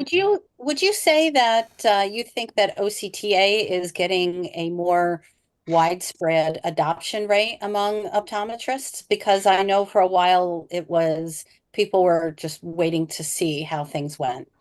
It is, and it'll continue to grow. What products like in doctors that have presented on our technology, the key to OCTA and what held it back, it was a great image, but people didn't know what to do with it. So now with analytics, you can look at vascular density. With our OptiView was always the first, and now Vigionics to introduce eye wellness, right? To have a product where you could actually throw a screen over your patients and get a really, really good image to make clinical decisions, treatment decisions. Well, now we have angio wellness. So we've taken the OCTA and combined it with our wellness program for angio wellness, so for screening diabetics, CNV patients, things like that. But the key to OCTA's growth has always been the analytics, being able to compare something visit to visit as opposed to taking an image, because we're looking at blood flow and measuring blood flow with a picture.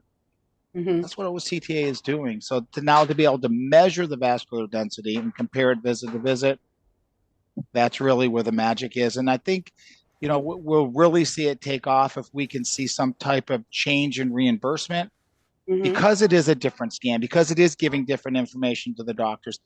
And potentially, I'm not a doctor, I can't speak to this, but what I'm being told by retina specialists and some of our MDs is that maybe it's a little safer because we don't have to inject dye, right, for the dye-based test. It's not a replacement for a dye-based test, but it might be something where you don't have to do one every month. You can do one every 3 months. And the OCTA will tell them if they need to treat or not treat. Does that help? Absolutely. Yeah, it's pretty cool. I It's wanted pretty to cool ask, technology.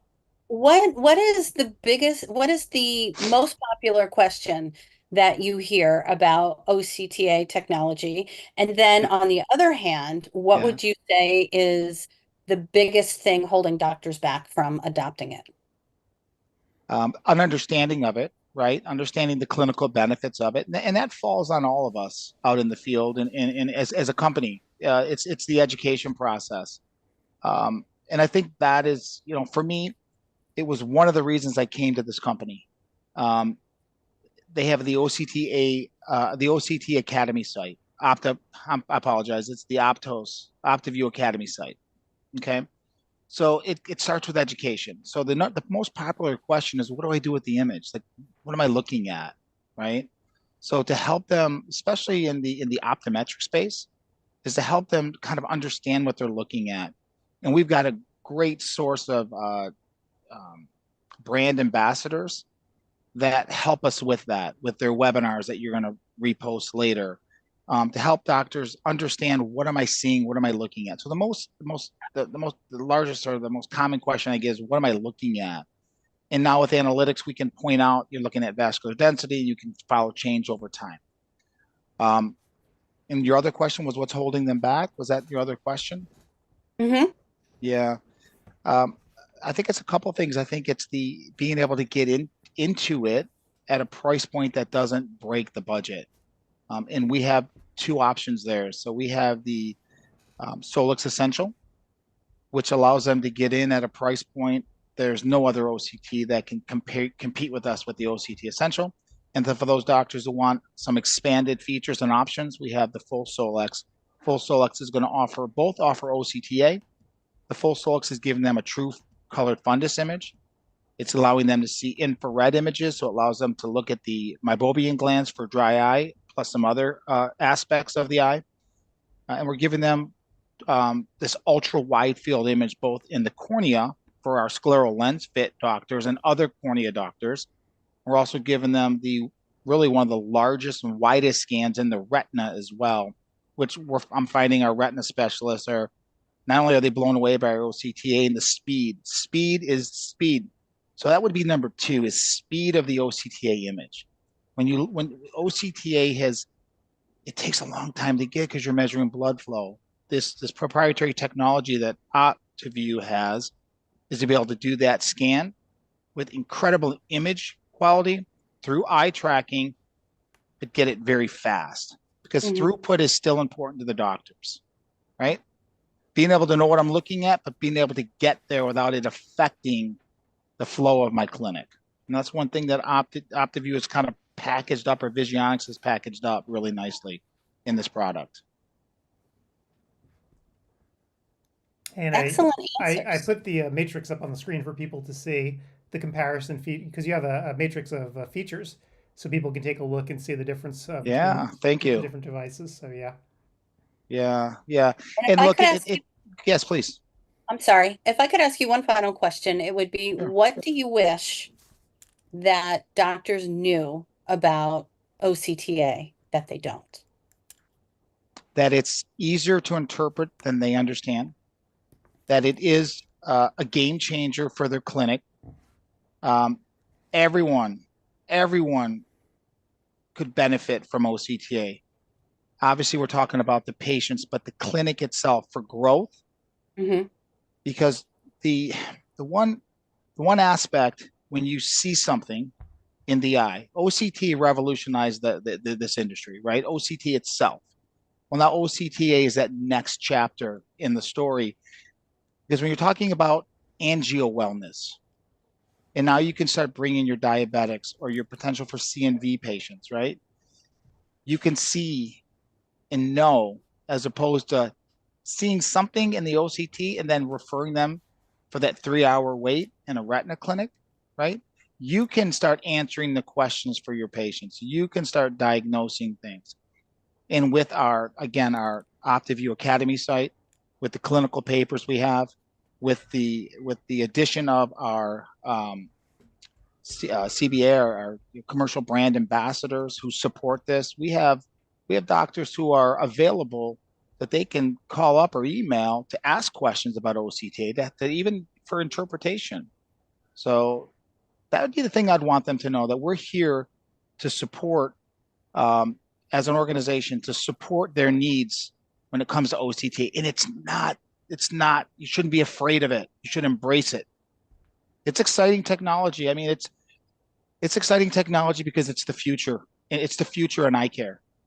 And it's not a dye-based test. Now, it's not a dynamic review. We're not looking at dynamic flow, leaking and staining, pooling and staining, but we are seeing changes in vascular density, and we are seeing changes in those areas where you'd be concerned, specifically with diabetics and CNV patients.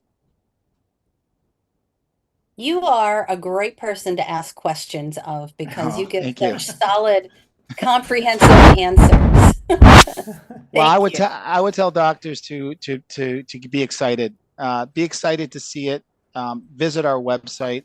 I'm going to have Sierra kind of share that information, but they should be excited about the technology. They should be excited about the direction that the technology is going. And we're at the forefront of that at OptiView and Visionics. It's exciting times to be in this industry. I agree. Thank you guys for being willing to come on tonight, and apologies again for us having a few technical snafus, but I'm grateful that you were able to take the time to jump on, and thanks again for your support for the conference this year. Do you mind if we have Sierra at least share where doctors could go to learn more and to get absolutely. more information? Please do. Yeah. We've got host. Yeah, we've got a host of ophthalmic consultants within our sales force, and Sarah's laughing because I'm supposed to just say territory manager. Sarah, go ahead and tell them how they can learn more about the products.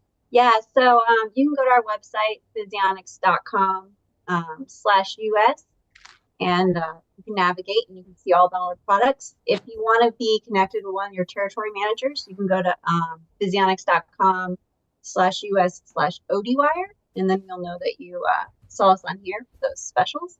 And I'll get you connected with your territory manager, and they can talk to you about that tech refresh program and about all the different options. Yeah, there's some good stuff happening. We're just here to help. We're here to support. We appreciate the opportunity. Excellent. And I put it up on the screen so everyone can see that URL. And we will have this playing on a loop tomorrow, so people will be able to see this over and over again. So thank you. But thank you for this. I'm really glad that you guys were able to make it out here tonight. All right. Thank you very much. Thank you, guys. Okay. Well, Gretchen, what time is it? Where am I? It is 7:42 Eastern time. Okay, so we are doing well here. So again, I left the Visionics stuff up on the screen so everyone can see it. It's pretty cool that they created their own little ODwire page. That always makes me feel good. Showing the love. Yeah. So it's are people still hanging in here is the question with us. Oh yeah, look at that. Yes. People are still hanging out. Because of our scintillating conversation. So I'm actually, if I appear distracted, it's because I'm making a punch list right now of parts that I'm gonna have to go get as soon as we're out of here. to try to make this all work properly tomorrow. So. Well, I'm wondering if we've got, because every time I know that Mike said the viewer list would update periodically. It seems to be the same folks, so I don't know if that's legit. If these are the same folks hanging out, or maybe they went to dinner or left the office and just left us on. And so we had a couple of comments from people. Oh, here we go. We can. There was a question that I think I can answer part of it, but I would rather you answer, Adam. Anthony, oh boy, I'm going to mangle your last name. Krasnicki? He wanted to know how courses are chosen. Oh, that is actually a really good question. So these are actually chosen, well, first of all, chosen by prior CEwire participants. So at the end of each class, there's surveys where people give us their honest feedback. So they're anonymous, so you can say whatever you like. And so we get a good sense year over year of what people love and what people hate. So that's the first way that we actually choose what's going on. We, look over what people's surveys say, and from that we take, a cross section of the speakers that we've had previously. Now we try not to.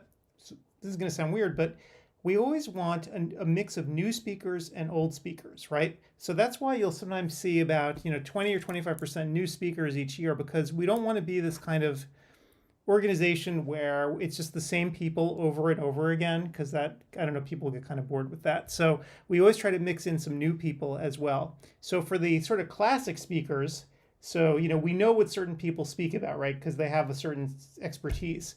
And if the reviews are good, we always ask them to come back, and we ask them to just do slight variation on the theme. So for instance, with Dr. Brujic, usually he's going to do an anterior segment, something or another. And he always gets good reviews. He came to us this year and said, hey, I want to do something different. I want to do 10 innovations in eye care you need to know about. And we're like, you know what? That sounds great. So a lot of times the speakers will come to us if they have some interesting ideas, and we'll let them just go wild with it. If we think the ideas are good, we'll let them just have their way and do what they want. But as you'll see, we have about 20 glaucoma credits this year, and that's specifically because people in last year's conference said, we want more glaucoma. We want to have enough of it so that we can meet our licensing requirement. And so that's what we did. That's how we made up that track. Same thing with narcotics. We knew what the DEA was doing. People told us, hey, we don't want to go spend $200 on a DEA specific lecture conference thing that people are doing. And that's really what it is. I mean, there are organizations that offer just these little DEA credits for a couple $100, and we're like, that's insane. Arbo gave us the go ahead to offer these things, and we're like, let's just do it. We'll make it into a track at CEwire. And that's how that happened. It sounds a little bit like it's seat of the pants, because it really is. We go with the flow and what we think people want to see, and that's how we come up with a curriculum.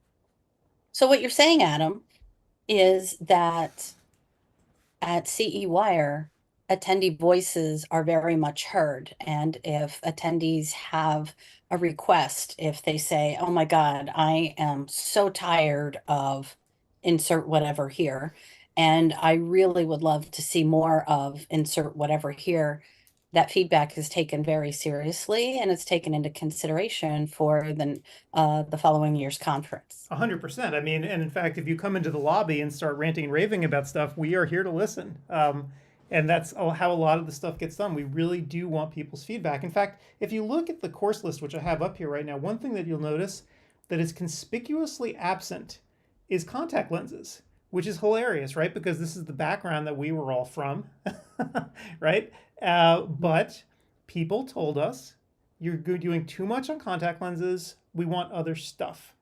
And we took the feedback seriously. So if you'll notice, there's very few lectures this year on contact lenses. I think there's maybe 2 or 3 total.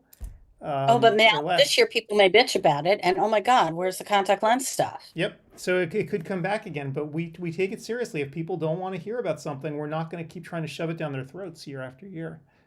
So.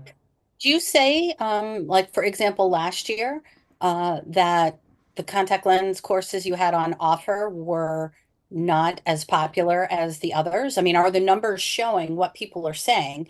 Because I will tell you, in the past, when I have asked for feedback from people, people would say X, but when they vote with their feet, you're seeing actually Y. So what people say they want and then what content they actually consume are sometimes two different things. Right. So in this case, the people weren't actually lying. They really did want less contact lens stuff, especially because the topics that we were getting into were more specialized, right? There was a lot of sclera lectures.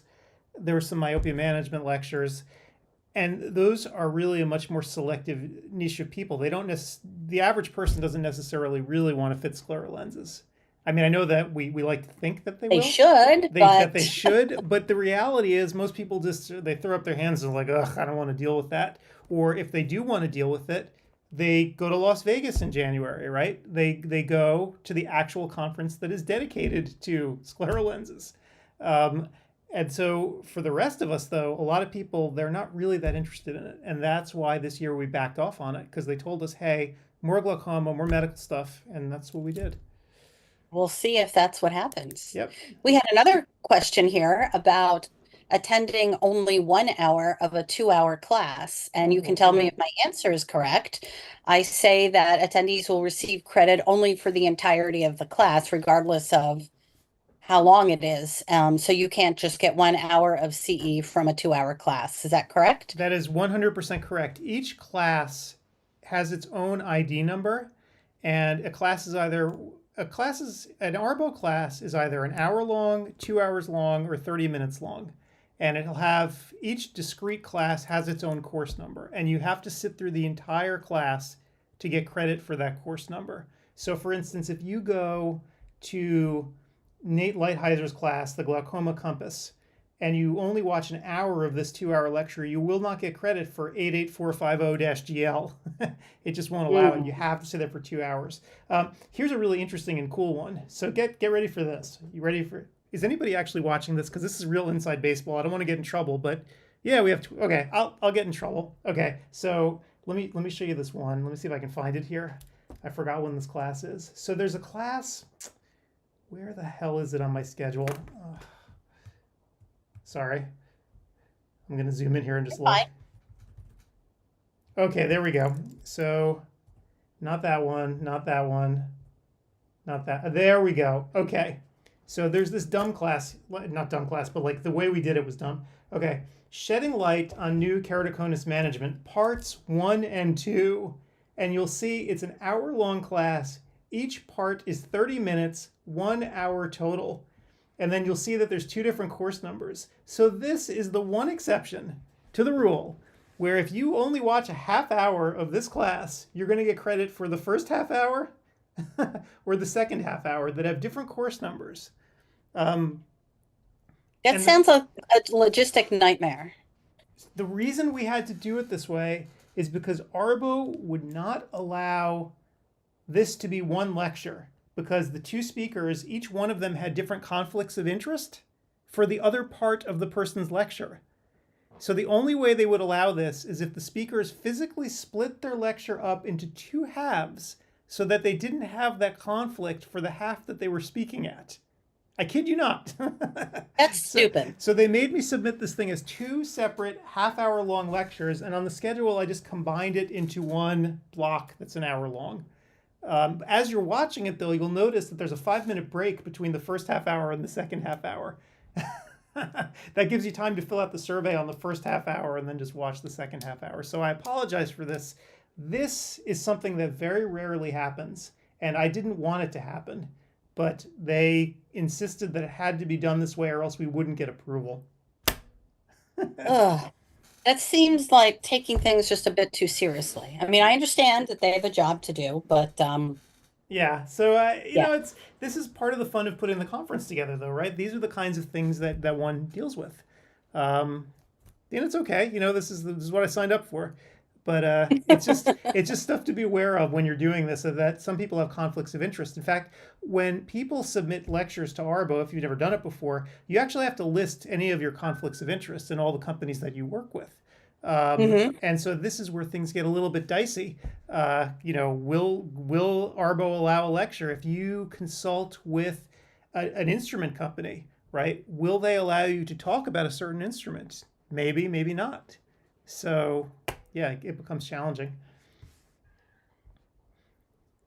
Well, I think having a list of conflicts is very, very important, but I also think people aren't that stupid. You might consult for company X, but that doesn't mean that the information you have to share is not good. I think it's incumbent upon doctors who do consult with industry to make sure that they separate out marketing talking points from actual information. And some people just aren't that great at it. Um, I don't know. I mean, I understand. I do think we do need to watch for that. We need to make sure that we aren't thinly disguising marketing and promotional materials as continuing education that is supposed to be fair and balanced. But the Right. reality is, in this profession, people aren't just prescribing contact lenses, they're prescribing Alcon Dailies Total One, for Right. example, So you know? So the having to disclose is a really important thing too, because what happens is when the lecture gets submitted, the reviewers can look and see what your disclosures are, and it can kind of get the radar going to see like, okay, what's going on here. Is this Right. going to be biased or not? Which is good. The other thing that we do here at CEwire, and I mentioned it in some of the little public service announcements that I do, is all of our classes are created and submitted before we take on any sponsors at the conference, which is radically different from how everyone else does it. And the reason we do it that way is to minimize conflicts of interest. Um, Most other conferences, particularly free ones or cheap ones, they are relying on their sponsors to survive. If they did not have sponsors, there would not be a conference. And that puts them in a position that can be really difficult. And I'm not saying they're being unethical. I'm just saying it forces them to make decisions that could be really uncomfortable. And I hate being uncomfortable. So I just put the problem to the side by saying we're not going to get sponsors involved in this process at all in the beginning. I will get the courses submitted in and done before we really start interacting with them or even trying to sign companies on. So that's how we're a little bit different from everyone else. Yes, no pay to play here. No, no, no, no. And it's unfortunate because the way this industry is, as you know, in certain quarters that's almost become kind of the norm, and it forces you into certain positions that you just don't want to be in. It's really just so awkward, and so Yeah. we side skirt the problem completely by not doing it.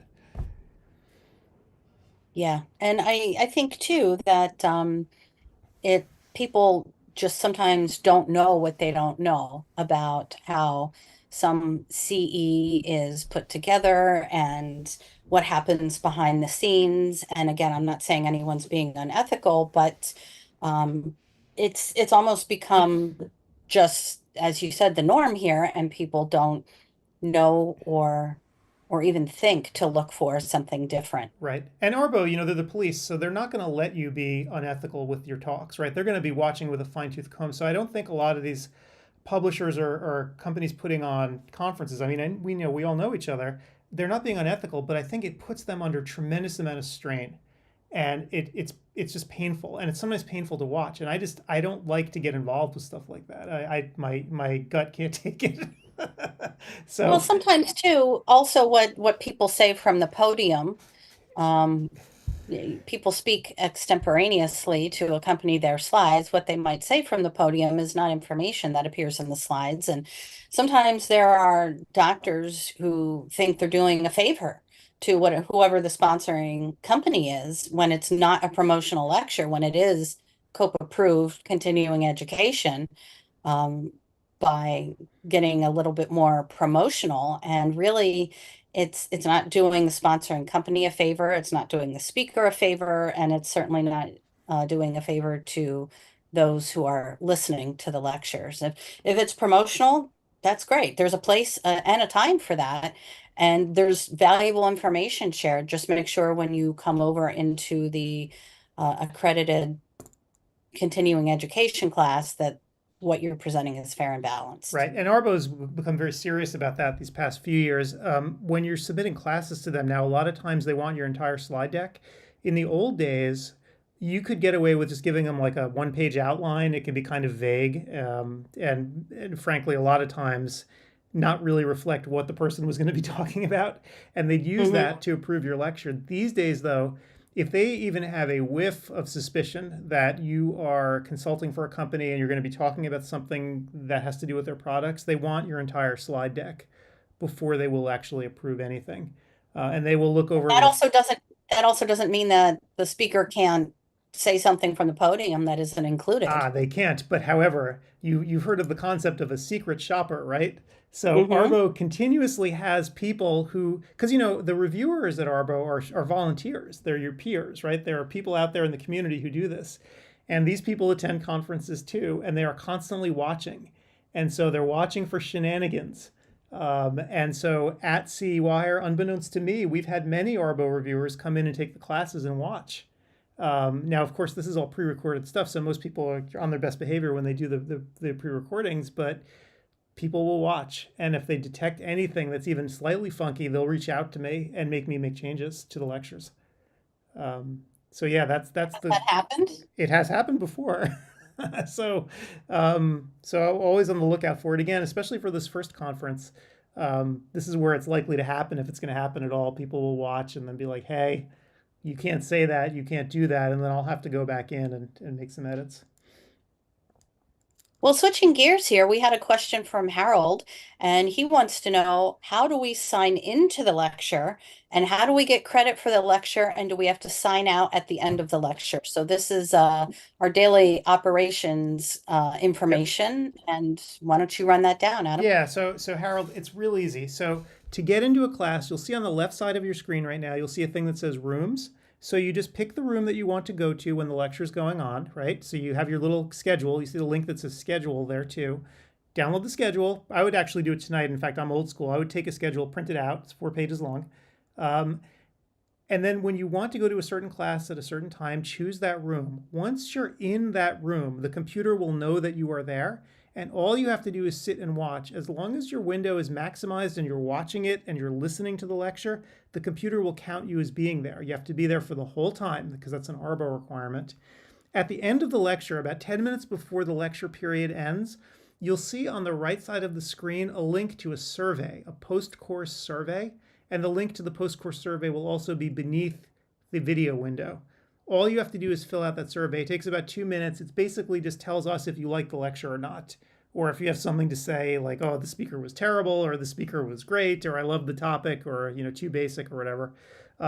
Once you complete that survey, if you also were there for the entire lecture, the software will mark you as having the course completed, and it will appear on your transcript automatically. You don't have to do anything else. So sit for the entire hour, fill out the post-course survey, you'll get credit. That's how it works. And again, the post-course survey thing is an Arbo requirement. Back in the old days of 3 years ago, or 2 years ago when COVID hit, you didn't even need a post-course survey. You could literally just sit there, and at the end of each hour, the computer would just check you off as having completed the class. But now you have to do the post-course survey because that's what Arbo wants. And what Arbo wants, Arbo gets. Yes, 100%. We follow their rules to the letter. Here we have another question from Allison. She wants to know how to add the OE tracker number to a profile. That is a really great question. So let me see if I can actually show people. Let me pull up ODwire here. Okay, so you guys can see ODwire in front of you, right? So to add your OE tracker number, so you have your name, this is me, and your icon up here. When you click on your name, in theory, we'll see if, okay, you'll see that you can make changes to your account here. There's a little button here that allows you to do your settings. And then you can go to your account details. You see that? Account details? Click. Mm-hmm. And then you can scroll down, down, down, and you go to where it says optional OE tracker number. You put it right in there. And then you click save. And as soon as you do that, it'll be in your profile. So whenever you take a class, we'll have it and we will transmit your credits to Arbo. So again, go to your name, click on that little cool looking icon guy with the gear, go to your account details, and then scroll down to optional OE tracker number. Make sense?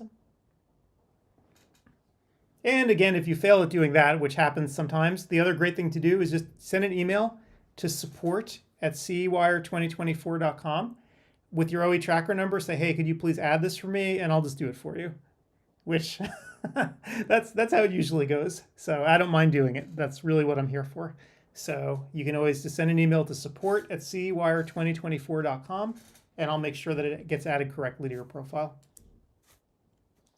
I'm putting that in the chat. Yep.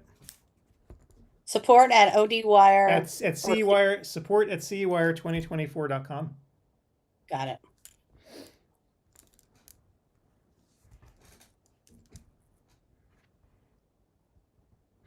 And the reality is, all those emails that I send people all the time, if they reply to any of those emails, I'll also get a copy of it, because the replies to that go straight to me as well. So basically, any communication you've ever received from us, if you reply to it, will come back to me. So you can always just send something there and say, hey, help, what can I do? But the support email address goes directly to me, so that is the best way to get my attention in a hurry. Excellent. I'm really glad that people are asking these questions. These are great questions about how classes are chosen, about OE tracker numbers, how to get into the class tomorrow. And that's why we're here tonight, to make sure that we get, we work out some of these bugs and make sure that people have a smooth time tomorrow. Yep. Oh, and in terms of how classes are chosen, by the way, if you have people that you think are really good speakers that have never participated with us, send them our way. Because like I said, I'm always willing to have new people come and speak. We always want new blood, and especially people who are interesting. So if you don't have anyone good, just send them forward. A lot of the people that we're having this year that are brand new literally came to us that way, where other participants at CEwire wanted them. They asked me to, and I said, sure. So Suggestions always welcome. yep. Or if you are interested in lecturing yourself, Yep. let us know. Yep. Yeah. The only thing that we ask is that you can follow instructions. So because That doesn't seem like a tall ask, but sometimes it is. yeah, because one of the challenges, especially for speakers with CEwire, obviously there's a little bit of tech involved to actually get the lectures into me and so forth. And there are deadlines that we have, and we ask people to try to meet those deadlines if they can, because it's such an overwhelming job to actually get all the lectures produced, right? Because we, it's like the royal we here. There aren't that many people who work on this project. Right? And I mentioned that I do all the video processing myself, and that's true. And I also get all the lectures approved through Arbo myself. So if there's a delay in getting your lecture in and through Arbo, that can be devastating to us, because it messes up our flow. This year I had 66 lectures that had to be approved by Arbo. That's 75 hours total, and then I had to process all those videos. So it was a lot. So I just ask people if they're going to participate to please try to hit the deadlines if you can. I wouldn't say please if you can. I'd say so you need to meet the requirements. I'm not the Grinch though, because there are exceptions. Like for instance, were a couple of people who had legitimate emergencies. Oh, of course, of course. I mean, that's not to say that life doesn't happen, but Yep. there are people who consistently do not meet deadlines, and Right. that's just their MO. Yeah, unfortunately. that's a nightmare. And we had another case too where there was a doctor who just couldn't get the recording right. They were having such problems with it. And in those cases, I will go the extra yard and I will actually do the recording with them. We basically hop online together and we make sure it gets done. But those are few and far between. Most people these days have a pretty good understanding of how to actually record PowerPoint and how it all works. So yeah, most of the time it's no problem at all. Slotting in a new speaker is just a matter of orienting them. Usually I'll send them our little orientation kit with instructions on how to do stuff. And if need be, I'll talk to them on the phone for maybe 20 minutes or so just to make sure they feel okay about everything. But it's a pretty straightforward process. Maybe we, and by we, I mean you, Adam, should have a video for for speakers to walk them through what it is that they need to do and offer some tips, because we were talking earlier about how it's different to record a lecture if you haven't done it before. You're not getting that instant feedback or energy from an audience. It's you kind of have to bring your own energy, and it is a very, very different feel to record a lecture and talk to your computer as opposed to a group of people. Yep. And in fact, it's funny. One of our lecturers, you'll see it this weekend. He was complaining as he was doing it. He's like, usually I like to poll the audience in real time and do all this stuff. He's like, but obviously I'm not here, so that's not happening. So yeah, because it is a really different experience recording it beforehand. Now the upside of doing it beforehand, though, is that you can first of all make it perfect, which a lot of people really strive to do. But secondly, it frees you up to answer questions as your lecture is going on. So if you've never been Right. through this before, you'll actually see speakers are interacting with you literally throughout the entire lecture. They're going to engage and have a back and forth with the audience as the lecture unfolds, which is really cool because it gives you more time to actually interact with them as opposed to the last 5 minutes when everybody mobs the speaker, which is like a nightmare. So you can actually interact with them as the talk is going on. So there are some advantages of and maybe some drawbacks to recording a lecture. And I guess it just depends on what you as a speaker are used to. And then on the other hand, as an attendee, how you are receiving information. Some people may find that they are getting so much more out of these lectures because, especially in some of the classes where the questions are coming fast and furious in the text chat box, that they're learning as much in that chat session as they are from the lecture itself. So a lot of it comes down to just a matter of preference and how people prefer to learn. Yep, 100%. And there are a couple of speakers as well who have taken the medium a little bit further, and I want to point them out actually. If you attend these this weekend, there's Kayla Ashley, and she is an optician actually. Let's see if I can find her lecture. There it is. About how to assemble the ideal optical team. And this is not like just a PowerPoint thing. She gets up in front of the camera. She had a crew do this with her.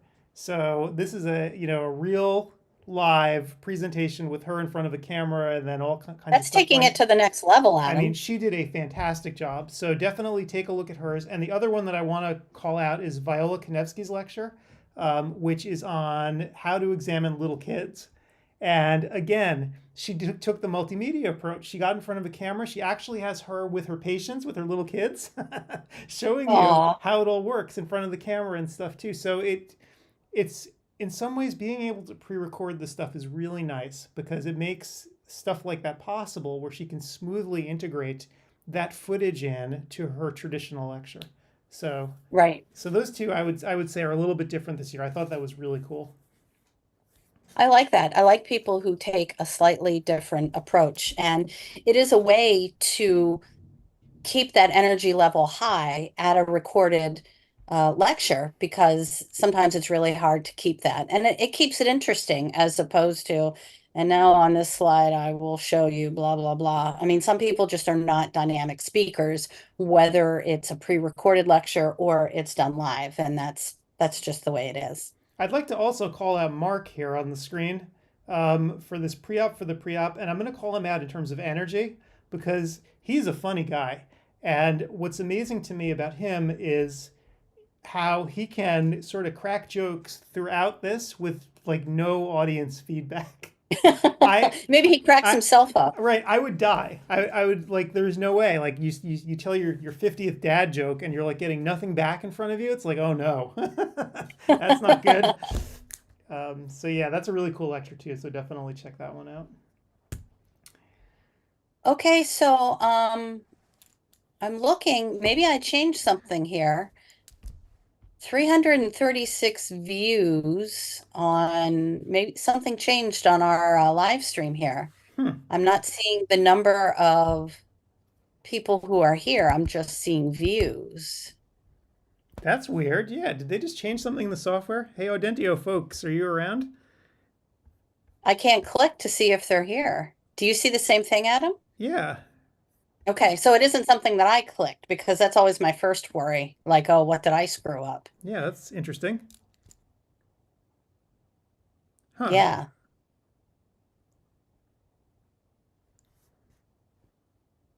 Not bad, but just different, just something changed. So yeah, I have no idea how many people are here. We might just be talking to ourselves. It could be. That's very odd, isn't it? Anybody here? Weigh in?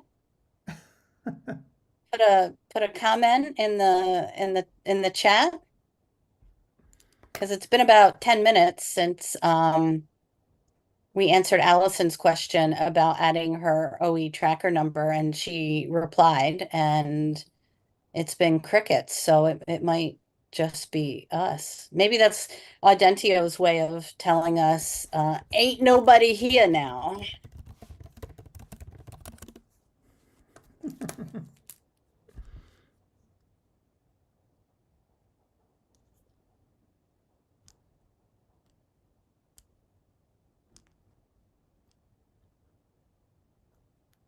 Interesting. You know, I love that you are called a realm manager, and so is Mike, because it makes me feel like we're in the Shire or something. Right. I mean, I understand it's the name of their software, but it just cracks me up that you are a realm manager. Yeah, that's interesting though. I wonder why it's doing that. Why it actually changed. Why it says that number of views. And it says 2 hours ago too. So I Right. mean, that's when it started, obviously, but yeah. And nobody's responding to us. I think we're talking to ourselves, Adam. And yet the video is updating. I can see it on the screen. So what does it all mean? Well, yeah, the video is updating, but I don't see. Okay, we have another view. 367 views. Does that mean that somebody showed up? I'm going to actually take a picture of this so I can ask Mike. So it might mean that somebody else showed up. Is anybody out there? All right, now I feel like I'm Will Smith broadcasting during the zombie apocalypse to see if there's any. What movie was that? Was that I Am Legend? Oh, Carol says she's here. Hi, Carol. Thank you for saying that there's a live person out there and it isn't just Adam and I talking to each other.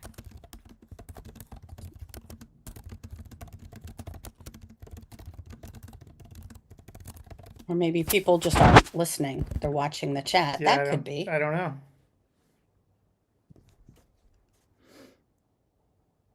Oh, Mike was gonna. Yeah, no, I just got in contact with him on Slack actually because I'm curious.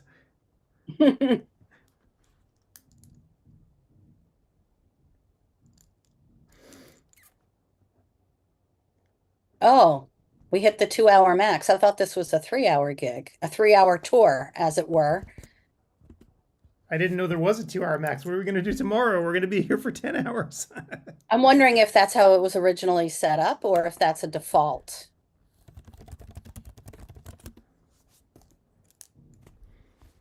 And that could be. Or it was set to 2 hours.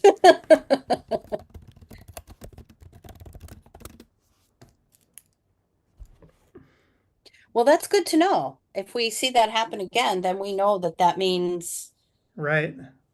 that But what's weird about the Gretchen is that it is actually still streaming the video in, and people can actually. We're still chatting with people, so it's still running. But I guess there's some sort of a time limit built into the software itself that said, okay, the stream's now done, but somehow it's still working. Well, change something on the video. Like, Is someone going to give us like a hook or something and throw us out of here? I don't know. No, yeah, It'll 'cause be I mean, like I'll the scroll gong around. show. I'll scroll around on the video. It was scrolling around before. Let me like bounce it up and down here. And okay, again, I'll keep an eye on it and see if it works over here.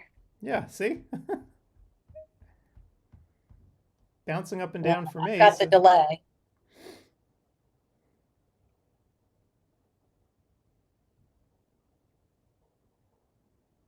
Oh, you know what? It was on my thing, just randomly goes to pause.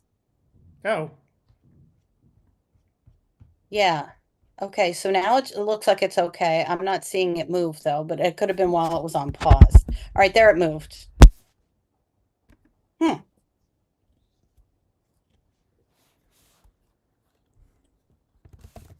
Yeah, that would be, we do want to get that fixed for tomorrow, or even right now, because if Carol decides to do something better with her time, and I would totally not blame her, then if it's just us chickens.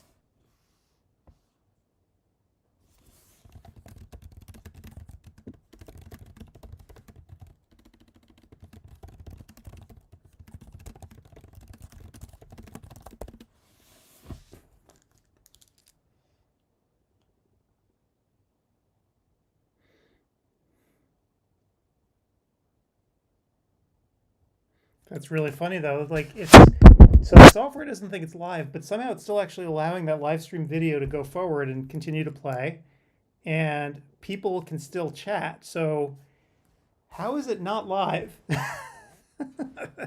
This is a philosophical question. The software thinks it isn't. I guess internally it's so-called ended the stream, except we still are streaming the stuff out from here. So anyway, Mike's going to look at it. Not a big deal. But again, this is why we do the practice stuff the day before, so that we are aware of this. Right, right, for all this goofy stuff that we find. I still don't know what I'm going to do about my dead computer here tomorrow. This is going to be hilarious, though. I think you're using the word hilarious in an erroneous context, my good friend. You know, I've learned in life there are very few things that are actual tragedies, and certainly a computer is not one of them. No. Do you, is it a special configuration? Can you just go get a new one? I mean, you know, I built it myself, but you know, I can fix it. It's just a matter of do I want to actually sleep tonight before our live stream? That'll be the big question. Yeah. So I think you do need to sleep because this week has been a shit show. And Paul's not here to yell at me for saying shit show. Yeah, it's been a few weeks, and I think you sleeping is really important. yep. And I'm kind of glad that we don't have a whole lot of guests for this weekend because of it being the first one of the year. So I mean, usually at the last minute is when you are getting all those little graphics to put up, and that takes time, Yeah. and you don't really have to do that. Yeah, so that's gonna be it'll be a little bit different on, you know, I gotta figure out how I'm gonna actually get my video input here and everything. It'll be fine though. To me, the most important part is that the classes work, right? That people get their credits, that people are learning stuff. Whether or not this is the most awesome multimedia experience here in the lobby is not that important. Right. And the chat works, and that's the most important thing. Yep. So people can ask questions there.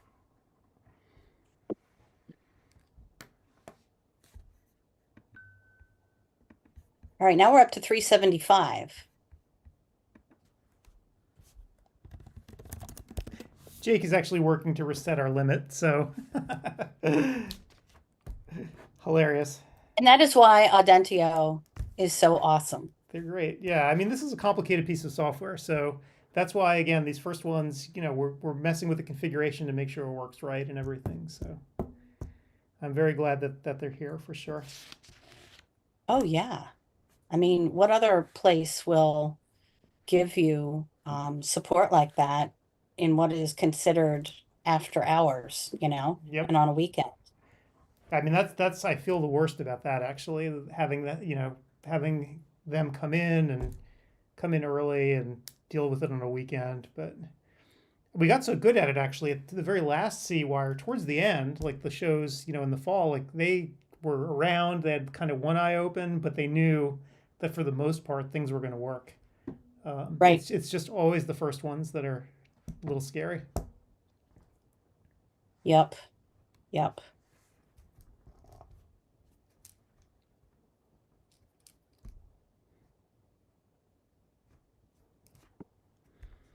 Well, I spent some time in my office today. I haven't, sitting here now.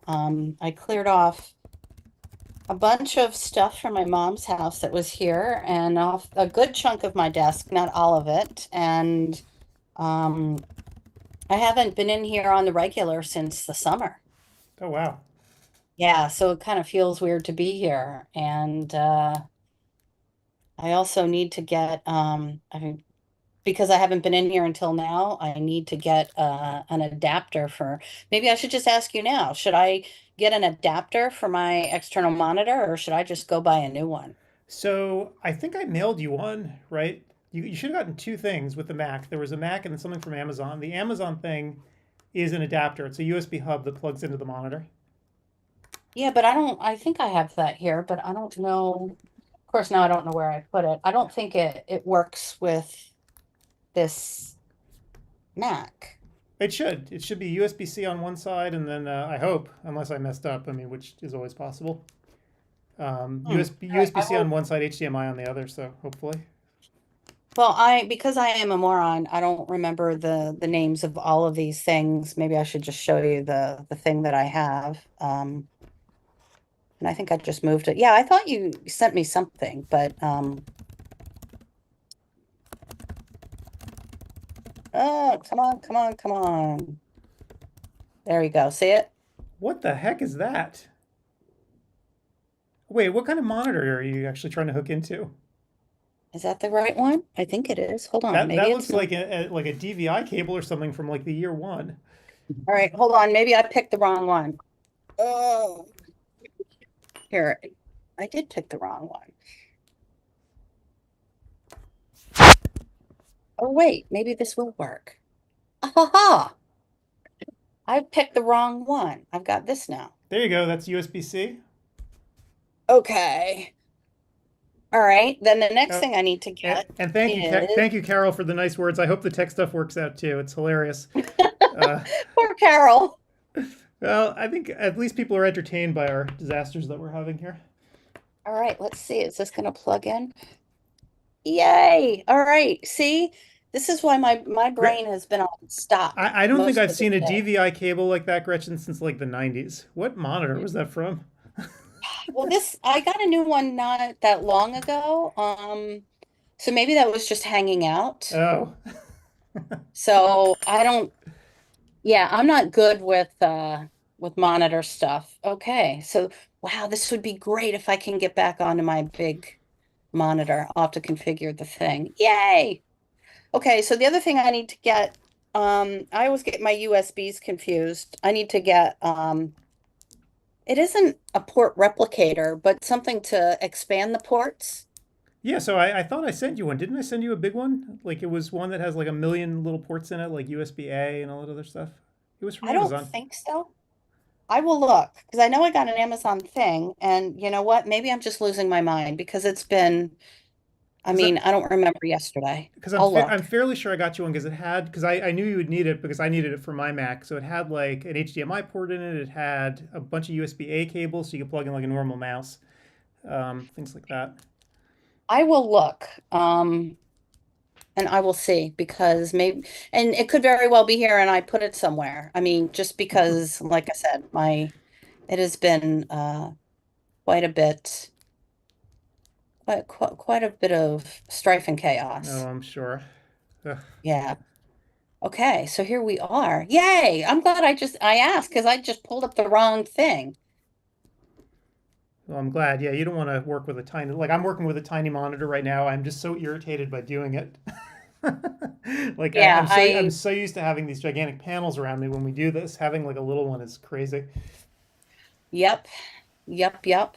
I totally get it, and it sure is a challenge. And I managed to get the wireless mouse and keyboard going, and because I wasn't using that until Mm, like 2 hours ago. nice.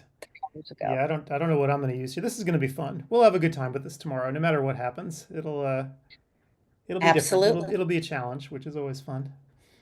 Well, if it were the same and if we didn't have things happening, it wouldn't make it exciting, That's you true. know? Very true. That's what we need to tell ourselves. Well, the big excitement actually tomorrow is going to be the first lecture, right? So it's always you know, because right now the live stream is interesting, right? And it worked, obviously, and people could get in and everything. But what I'm more concerned about is that first series of 4 classes, right? That first hour. What's going to happen? Who's going to have trouble getting in? You know, will people have trouble logging in? Will some people have trouble with the stream starting? Will Audentio need to allocate more resources to the servers or whatever because they find they're getting crushed? Who knows, right? That's always the fun of the very first one. So, The fun, he says. I mean, you know, I think for people who like to build stuff like this is actually the fun part, right? The interesting part of making the system perform. I don't know. I find it more interesting than just doing the same thing every time. That's true. That's true. I totally agree. So I mean, you know, some tech disasters like this, at least they're clean. I mean, when I just had our HVAC unit blow up here, that's the kind of tech disaster I don't appreciate.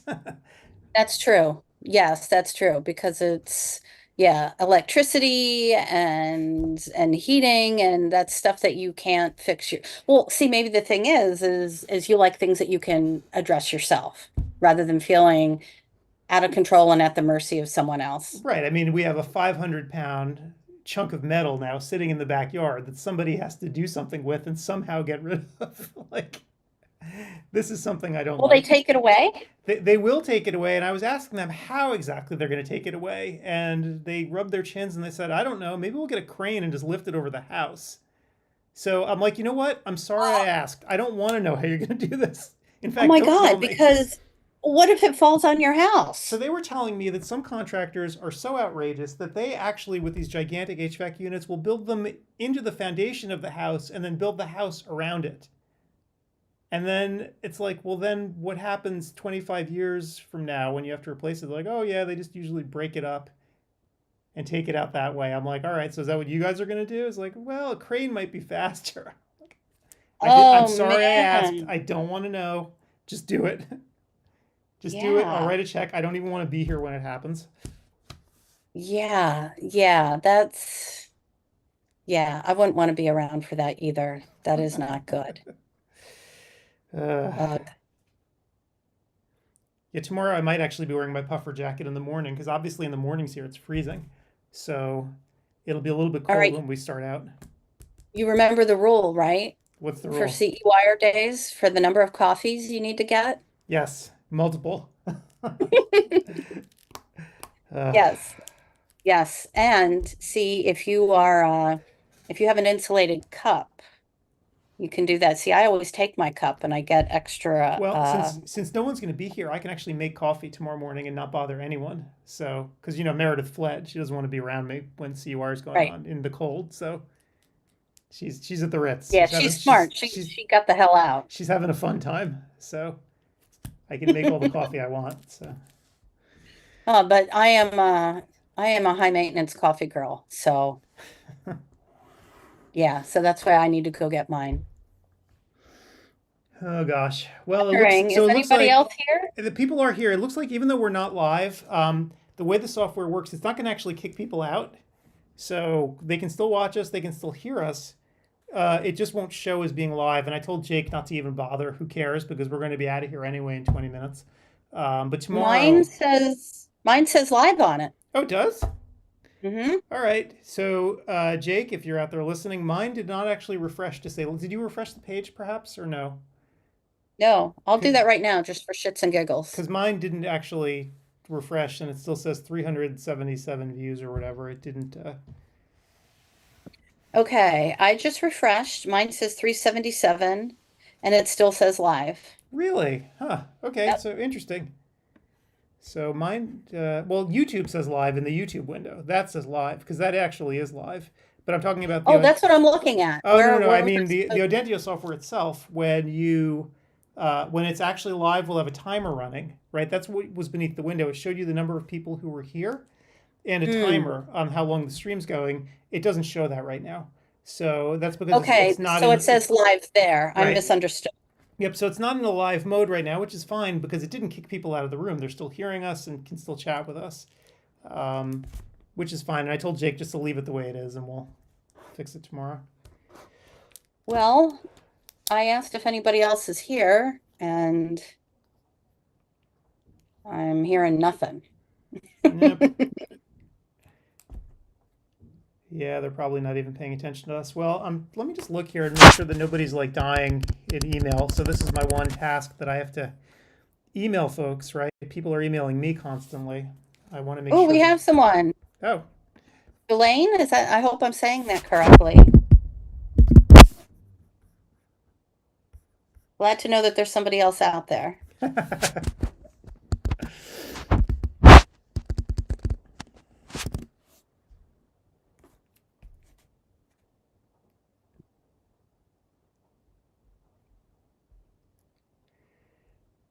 Well, tomorrow should be interesting. So I have to remember my one task that I have to do, of course, is to move Dr. Rapuano's lecture to its new time, and then I have to update the schedule to let people know. Because one of the worst things is when people download a schedule and then it's wrong. I get a lot They of get pissed. I get a lot of flack for that. There's nothing I can do if you've printed it out. Obviously, you printed it out when you printed it out, but at the very least, I can. If I know there's a change, I'll update the schedule as fast as I can, and get it over here. I think our other person has left, said have a great night. So Yep. Everyone's tired of our shenanigans. They know their accounts work now, which is good. right, and that was the whole point of it. Yep. So, and we got to learn more from Visionics, which is always good. But I'm telling you though, the Solix, when you see it in person, you're going to be shocked. Yeah, I wanna see it at Seco or Expo.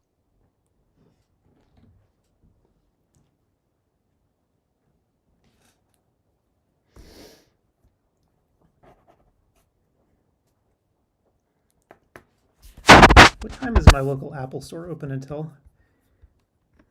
This is a good Is it question. standalone or is it in a mall? It's in an outdoor mall. I would say 9. Probably 9, right? Actually, I will look at store, find a store. Portland, Oregon. Pioneer Place, Nah, that's downtown. I don't want to go all that far. Probably Washington Square Road. Washington Square or Bridgeport, one or the other. Let me actually find. Washington Square is open till 9, and Bridgeport Village is open until 8. So if I go to Washington Square, that means I can also go to the Cheesecake Factory. I think you need to do that. Get some takeout. I think I deserve some after this day. Are you kidding? When I was texting with Steve earlier, I said, after this, if you are not dead, you deserve a hot tub, a vat of wine, and a beach view.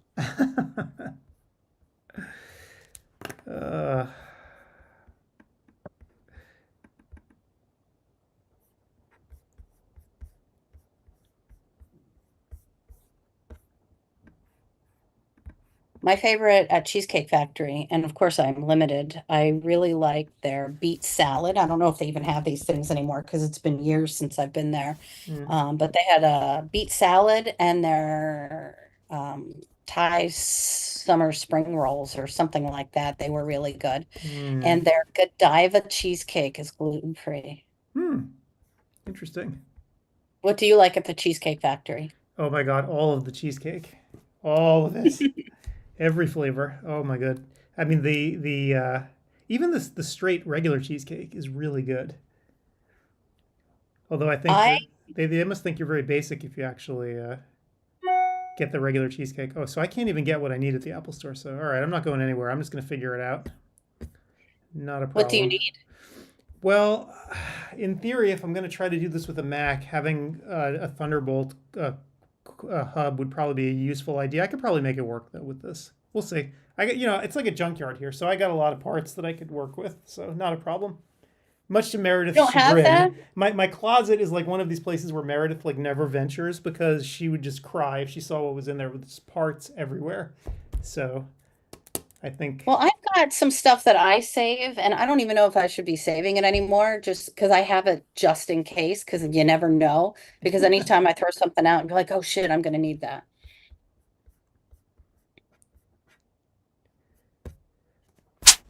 So I would think that they would have a Thunderbolt port there. So it looks like they don't actually keep the hubs. So Thunderbolt hubs themselves are really expensive, and very few people actually like them or want them.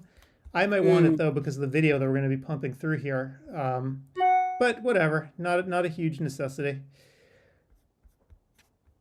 I should be fine with what we got. We'll figure it out.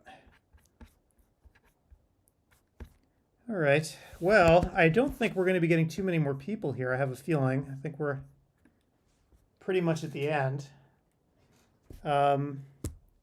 Maybe we should just sign off and pick it up tomorrow morning. I am okay with that. All right. Well, hopefully the world won't come to an end any more than it already Hopefully, has. your house won't catch Yeah. fire or blow up. So it's interesting. So once we go off the air here, this video is going to go on demand, so people will come back and be able to watch this whenever they want in the lobby until tomorrow morning, I guess. Maybe I should remove it from being on demand. This is something no one ever wants to revisit again. So. Okay, so I will see you at 6:15 your time. Yeah. Oh God. Yes. That sounds about right. Ugh. Well, I'll be here. All right. If there's anything you need or I can help you with, please, please, please text me. All right. Well, cool. Well, thank you, Gretchen, and I will see everybody, I guess, here tomorrow. Get some sleep. All right. You too. Catch you later, guys. All right. Bye.